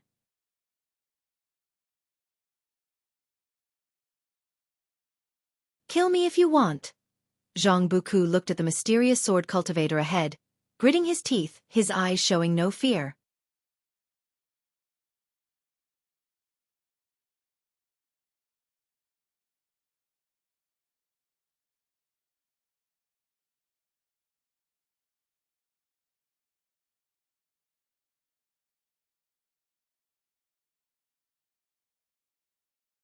Guan feared that Zhang Buku might seek death, so he continued, "When your father was young, he always said how wonderful it would be if his spirit root qualification weren't poor.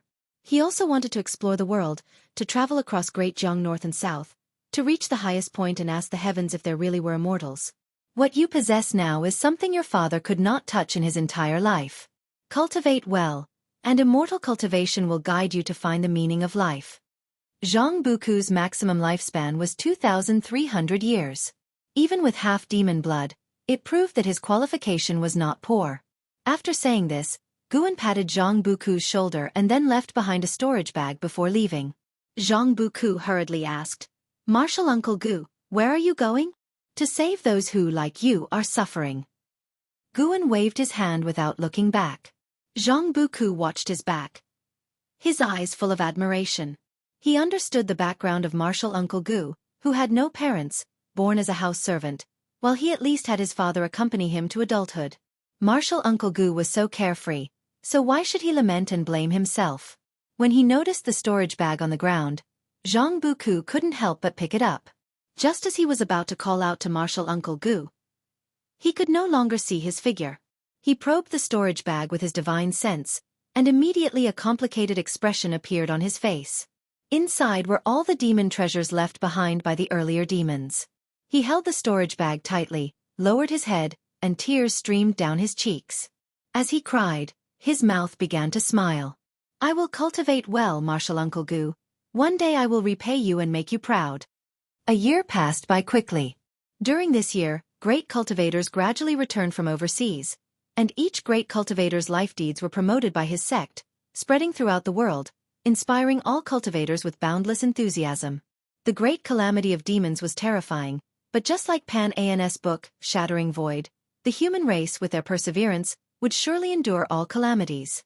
Over the past year, Guan had led a fulfilling life. In the time not spent picking medicinal herbs, he went down the mountain to save the suffering. If he encountered bullied demons, he would also help them. Gradually, a legend arose among the people about a swordsman, who is now called the Green Hero. Later somehow, this legend evolved into simply calling him Green Hero. In the Mystic Valley, in front of the pavilion, Guan was sparring in swordsmanship with Chu Jingfeng. Yilan watched from the side. Eventually, Guan barely defeated Chu Jingfeng. He wiped the sweat from his forehead, lamenting, "Without using spiritual power, it is truly difficult to win against Brother Chu relying solely on swordsmanship." Chu Jingfeng panted heavily and smiled. "Your swordsmanship is excellent.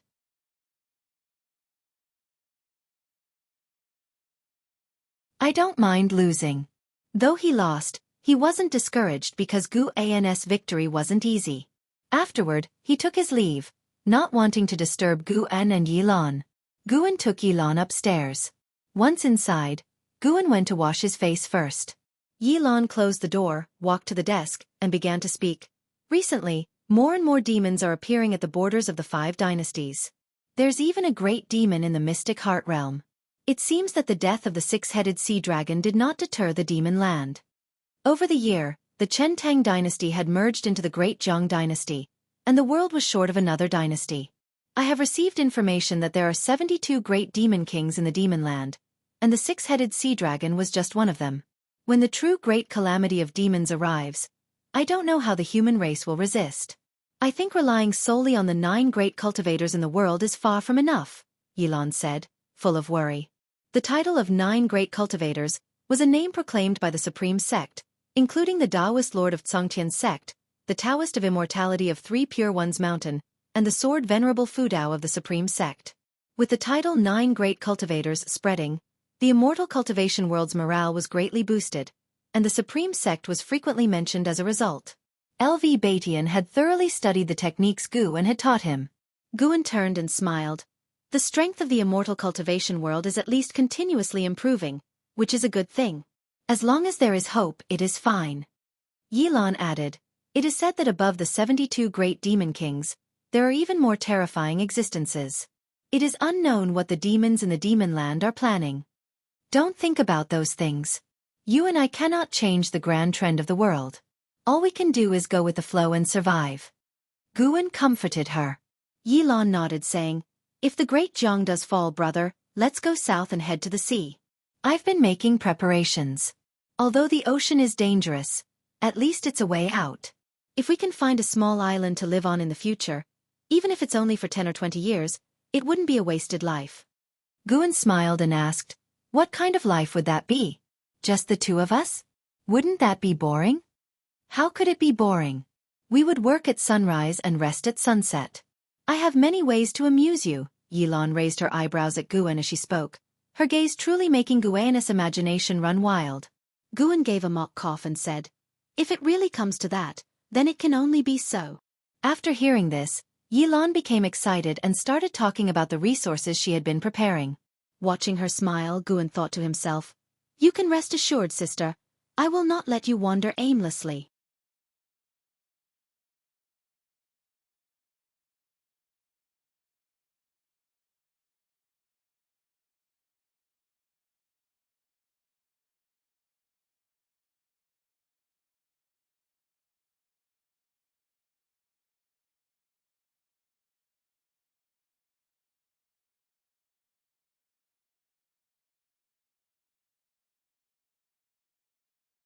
The ancient species resembled a turtle, with a mountain, which was also a volcano, on its shell and 3 snake-like heads continually spewing demonic flames. Among the besieging cultivators, someone familiar caught his eye. Ji Xiaoyu. Why was she near Heavenly Phoenix Mountain? Ji Xiaoyu's cultivation level had reached the nascent soul realm's 7th layer. The cultivation levels of those with her were all at least divinity transformation realm, numbering 27, including one mystic heart realm cultivator watching from afar. Guan could sense a demonic energy approaching from the distance, a cultivation level at the mystic heart realm's 5th layer. Were these cultivators from the 7-star spirit realm? Guan pondered quietly, without pausing in his actions. Before long, the mystic heart realm great demon attacked, forcing the mystic heart realm cultivator to intervene. A battle between mystic heart realm cultivators erupted, prompting Ji Xiaoyu and the others to retreat from the battlefield. Seeing the evenly matched mystic heart realm battle, Guan retracted his divine sense and continued gathering medicinal herbs earnestly. After a while, Guan abruptly stopped as 2 notifications appeared before his eyes. Your lifespan has first surpassed 10 million years, activating the lifespan fusion function. Lifespan fusion. Consume lifespan to break the rules of heaven and earth and the laws of the heavenly Tao, fusing different divine skills, spells, and powers. The consumption is determined by the fused objects. Fusion? Gu An's first thought was of his 5 elements treasure body. He could finally fuse its cultivation technique into the 5-element skill. Expectancy shone in his eyes. Master, why did you stop? Asked Tianyao nearby. Guan replied, I was wondering if the amount of herbs has decreased, worried you might be stealing some. With that, he continued picking herbs. Tianyao grew anxious, swearing she hadn't stolen any. Guan teased her for a bit before assuring her he was joking. Tianyao, dissatisfied, pouted and glared at him as though she wanted to eat him alive. It was the first time Guan had seen her truly angry. Once the herbs were gathered, Guan placed an arm around her shoulder, comforting, Don't be mad. Later, I'll teach you a powerful spell. Tianyao pouted, The primordial earth immortal skill and limitless freedom step are already enough for me to practice. I don't need spells.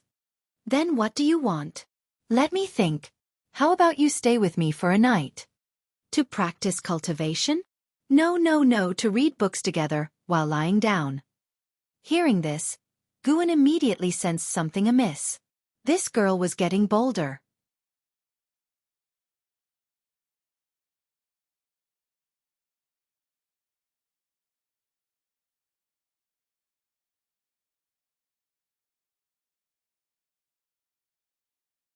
As she ran, she took spirit energy elixirs, but the spiritual power provided by these elixirs was completely inadequate for fighting. She stopped beneath a hill, swiftly took out small flags and talisman papers, and within 5 breaths, set up a formation, becoming invisible within a circled area. She sat down to meditate, beginning to cultivate energy. Demons flew over her head, unable to see her form. However, the ground began to tremble, rocks jumped up, making Ji Xiaoyu open her eyes and frown. From her viewpoint, a colossal figure loomed behind the mountains, faintly discernible.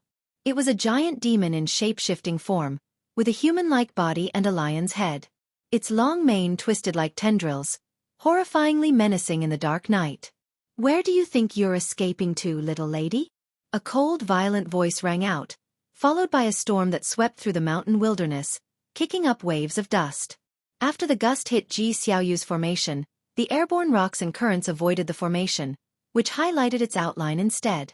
Ji Xiaoyu stared at the approaching giant demon silhouette with a calm expression, without a trace of fear in her eyes. She merely sighed softly, and a faint golden mark appeared on her forehead. Before long, the terrifying giant demon arrived in front of her. He squatted slowly, the cloud-like sea revealing his lion head with sharp fangs, blood-red eyes, and a mane, like flames from hell, blazing fiercely. Suddenly, the terrifying giant demon stopped. He raised his eyes to look behind Ji Xiaoyu. The golden mark on Ji Xiaoyu's forehead had expanded, covering her entire forehead like a complex network of lines. She sensed something and turned to look. On top of the hill behind her stood a figure, a man in purple clothes with a mask on his face, standing against the wind. She was secretly startled, not having noticed the other approaching. Where did you come from? The terrifying lion demon roared in anger, swinging a palm toward the hill. With one palm strike, Ji Xiaoyu's formation shattered under immense pressure. Small flags plunged into the ground, talisman papers fluttered, and her hairpiece was blown off, her hair dancing wildly. Boom! With a deafening roar, the earth shook and the sky trembled, forcing even Ji Xiaoyu, in the 7th layer of the nascent soul realm, to close her eyes. When the unsettling aura dissipated, she opened her eyes to find the terrifying lion demon left with only his upper body, blood raining down. The demon clouds in the night sky dispersed, revealing splendid, beautiful stars. Ji Xiaoyu's eyes widened in astonishment. That lion demon was so powerful, even her void-crossing realm companions were devoured by it. Subconsciously, she turned to look. The mysterious man still stood on the hill, his arms hanging naturally, as if he had not been the one to strike. The man was none other than Guen.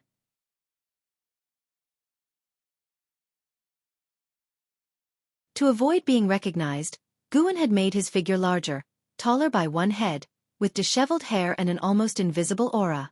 He didn't use the 9 extremes yin-yang body because news of Sword Venerable Fudao mastering the Demon Shadow Divine skill had already spread. He didn't want Ji Xiaoyu linking him to Sword Venerable Fudao. Ji Xiaoyu quickly stood up and bowed to Guen, saying, "Thank you for saving me, senior." "Why is a Ji family disciple in the demon land?" Guen asked in a hoarse voice, easily reminiscent of a weathered man in his 40s or 50s. Killing that great demon had granted him 600 years of lifespan, a tremendous bounty. Ji Xiaoyu replied, "I followed the 7 stars spirit realm for training. Does senior have any relationship with my family?" Guen appeared in front of Ji Xiaoyu out of thin air, placing a hand on her shoulder, and said, "Let's talk in another place." Before Ji Xiaoyu could respond, everything blurred before her eyes. The long-distance space shift made her uncomfortable, unable to move. A few moments later, she felt her feet touch the ground. Opening her eyes, she found herself in a cave. The space here was not large, with layered rocks, a mountain wall in front of her pouring underground water, making it very humid. Looking up, she saw numerous crystal stones hanging from the ceiling, emitting various lights that illuminated the cave. "Stay here to heal." Guen left this message before disappearing into thin air. Ji Xiaoyu stood silently. She extended her divine sense, finding the cave over 1,000 zhang beneath the surface, filled with spiritual energy, perfect for healing. Although she did not know who the person was, given the means he displayed, she understood she couldn't escape. The person seemed to have no malicious intent. Otherwise, she was now exhausted, a prime time to attack her. Ji Xiaoyu sat cross-legged and began to cultivate energy to restore her spiritual power. On the other side, Guen returned to Heavenly Phoenix Mountain. Tian Yaowa was sulking, but seeing him with 2 bottles of fine wine, she immediately beamed with joy. Since the last time she got drunk, she had fallen in love with alcohol. Half an hour later, Tian Yaowa was drunk and lying on Guan's lap. Guen patted her back, a smile on his face. In the morning, Guen did not immediately return to the Supreme Sect nor look for Ji Xiaoyu, as she would not recover her spiritual power and injuries in just one night. He went directly south, flying toward the ocean. Utilizing the 9 extremes yin-yang body, he transformed into a shadow form, then performed the limitless freedom step to swiftly leave the Taizong dynasty and enter the ocean. The vast sea and open sky widened Guan's view, lifting his spirits. His figure constantly shifted, moving quickly above the sea of clouds. On the ocean, a large ship sailed quickly. On the deck lay a man in green robes, lying on his back with a book in his hands. Suddenly, he saw something, sitting up abruptly. However, upon closer inspection, he found nothing in the sky. "That's odd, did I see wrong?" The man in green frowned deeply. He lost interest in reading, putting his book, The Investiture of the Gods, back into his storage bag before walking to the bow of the ship, gazing into the distance. The ocean stretched endlessly, but he could already feel the breath of his homeland. He smiled, murmuring, "A demon calamity, another opportunity for me to turn the tide in my favor." Guen took over 500 steps, finally landing on a mist-shrouded island. The island was vast, sparsely populated with living creatures, with only 6 islands within 10,000 li, perfect for his breakthrough. He quietly slipped into the forest, sitting under an old tree, and immediately activated the lifespan barrier. He pulled up his attribute panel, seeing his lifespan of 10,010,000 years, a smile forming on his face. First, upgrade his cultivation technique. Guen began using the lifespan fusion function, merging the primordial earth immortal skill with 4 basic cultivation techniques of different attributes. Due to the significant difference between these 5 techniques, forcibly merging them will not necessarily exceed the most powerful technique. Do you wish to continue? What? Did it mean the fusion would take an average? Guan cursed inwardly. Was this a way to waste his lifespan? Fortunately, he prepared other techniques. Over the years, he had killed countless enemies, searched many souls, and transcribed many techniques himself, just in case. He immediately took out 4 high-rank techniques, starting to cultivate them one by one. He did not need to abandon his original cultivation, nor did he need to cultivate other attributes of spiritual power. He only needed to run through the sorcery once, allowing the techniques to enter his attribute panel. After half an hour, Guan's attribute panel showed 4 more techniques. He intended to upgrade them one by one but received a prompt. The technique's attributes conflict. Please choose to abandon and start anew, or forcefully integrate, with a risk of deviation. Damn. Even with a golden finger similar to a system, he could still risk deviation? Guan had no choice but to enable the lifespan fusion function, merging these 5 techniques. Fusion will cost 500,000 years of lifespan. Do you want to continue? This costs 500,000 years? Guan suppressed his heartache and chose to continue. You invested 500,000 years of lifespan to merge the primordial earth immortal skill, karma fire dark sky skill, golden light spirit body art, vast earth vital energy skill, great cold heaven sorcery. Fusion successful. You comprehended 5 elements Taoist skill.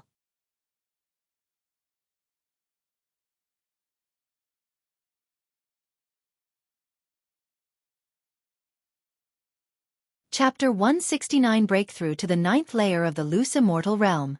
As the prompt indicating successful fusion fell, a massive memory wildly surged into Guan's mind, plunging his consciousness deep into it. Earth spirit energy rose, the ground turned into a sea of chi, and 5-colored spiritual energy swirled around his body like a whirlwind. The spiritual energy of the entire island started to rush toward him, causing the mountains and forests to sway, and all the living creatures on the island to be startled and flee. Guan immersed himself in the cultivation memories, forgetting about the outside world. An ancient hour later, he slowly opened his eyes. Through the lifespan barrier, he saw the wood shaking violently and thunderclouds rolling in the sky, as if he had suddenly moved from morning to evening. He savored the profoundness of the 5 elements Taoist skill, his heart filled with joy. The sorcery of the 5 elements was indeed formidable. The 5 elements created heaven and earth. Although the attributes of heaven and earth were more than the 5 elements, the 5 elements were the most fundamental. The 5 elements evolved into heaven and earth evolved into more attributes and rules. By relying on the evolution of lifespan, Guan had already mastered the 5 elements Taoist skill. The myriad subtleties within the cultivation technique were hard to explain clearly in a short time. He reopened the attribute panel and devoted 500,000 years of lifespan into the 5 elements treasure body for evolution. One prompt after another popped up crazily before his eyes. Until he saw one prompt, and a smile appeared on his face. You have comprehended the true meaning of heaven and earth for 350,000 years, and received the tempering of heaven and earth true meaning in your physical body. Your root bone has transformed, and your 5 elements treasure body has advanced to the innate Taoist body. The following 150,000 years were all for enhancing the innate Taoist body, but the innate Taoist body did not advance further. As the earth spirit energy surged into Guan's body again, he decided to continue devoting his lifespan, at least to undergo another transformation in his physique. He devoted 10,000 years after another. After 370,000 years, his innate Taoist body successfully advanced to the mystic holy body. The speed at which earth spirit energy poured into his body accelerated, plunging him into an indescribably wondrous state. At that moment, a powerful divine sense swept over the island. Nirvana realm. Guan was secretly shocked. There were indeed immortal path realms hidden overseas. The continent he was on was just a small corner of heaven and earth. Guan did not panic at all.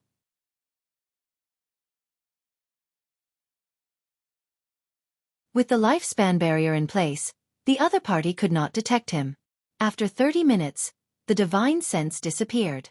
However, in the following time, divine senses kept sweeping over the sea area. The lifespan barrier began to extract spiritual energy from more distant sea areas, causing gigantic waves to rise on the sea, where sea demons tossed about. It wasn't until noon that Guan finally fully transformed into the mystic holy body, and the entire heaven and earth in his perception were renewed. Not only could he feel more elusive and touchless forces, but his physical Buddhist chi blood also greatly strengthened. With his own physical strength alone, he felt he could easily crush a Mahayana realm cultivator. He opened his eyes and saw that the lifespan barrier alone had consumed nearly 200,000 years of lifespan in the morning.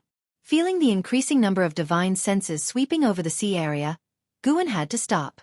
Just now, he even felt a divine sense that made him frightened, indicating that the other party's realm might be the same as his or even higher.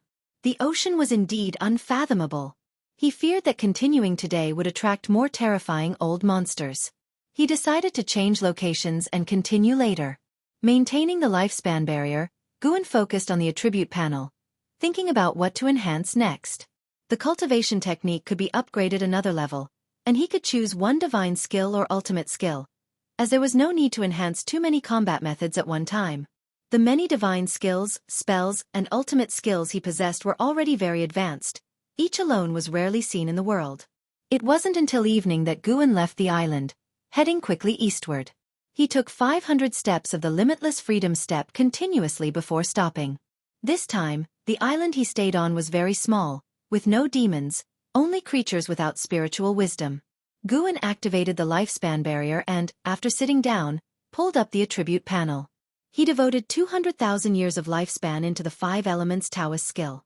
However, this effort did not allow the 5 Elements Taoist skill to advance, so he devoted another 200,000 years of lifespan, yet still failed. An Xian hardened his heart and devoted 300,000 years of lifespan. Finally, the 5 Elements Taoist skill evolved, advancing to the Heaven and Earth Primordial skill. Mastery Realm. A total of 700,000 years of lifespan. At the same time, the Heaven and Earth Primordial skill also awakened a divine skill called Universe in the Palm, which could store all things of heaven and earth in one's palm, with the amount depending on one's mana level. Guan glanced at his lifespan, over 7,700,000 years, still sufficient. Nature's spiritual energy began to rush wildly into his body, and his thoughts were occupied by inherited memories.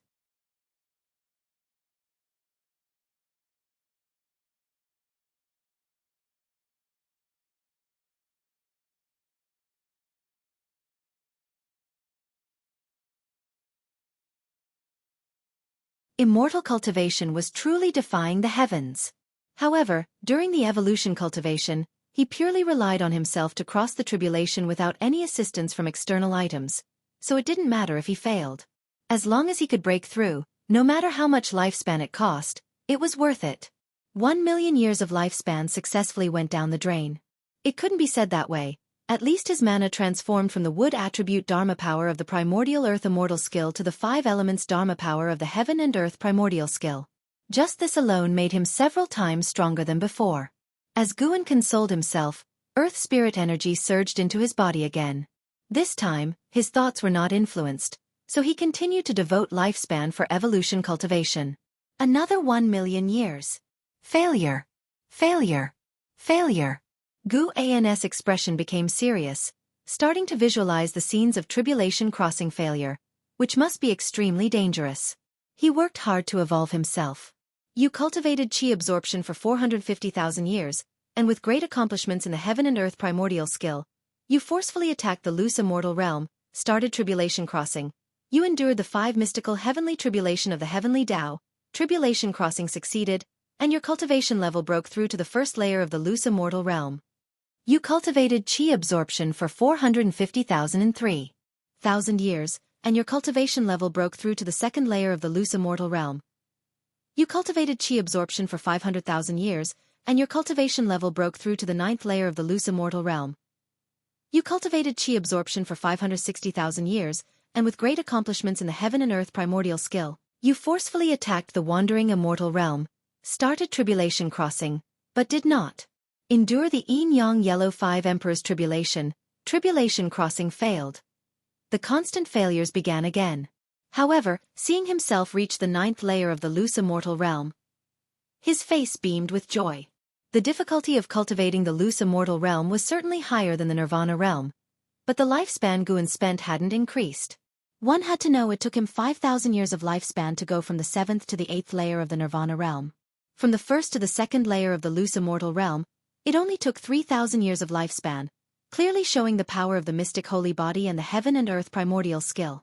However, reaching higher realms did need more lifespan, which was normal, and Guan could accept it.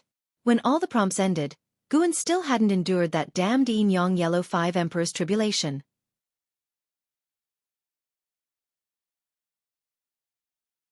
Guan looked at his remaining lifespan of 5 million years. His mood restless. A.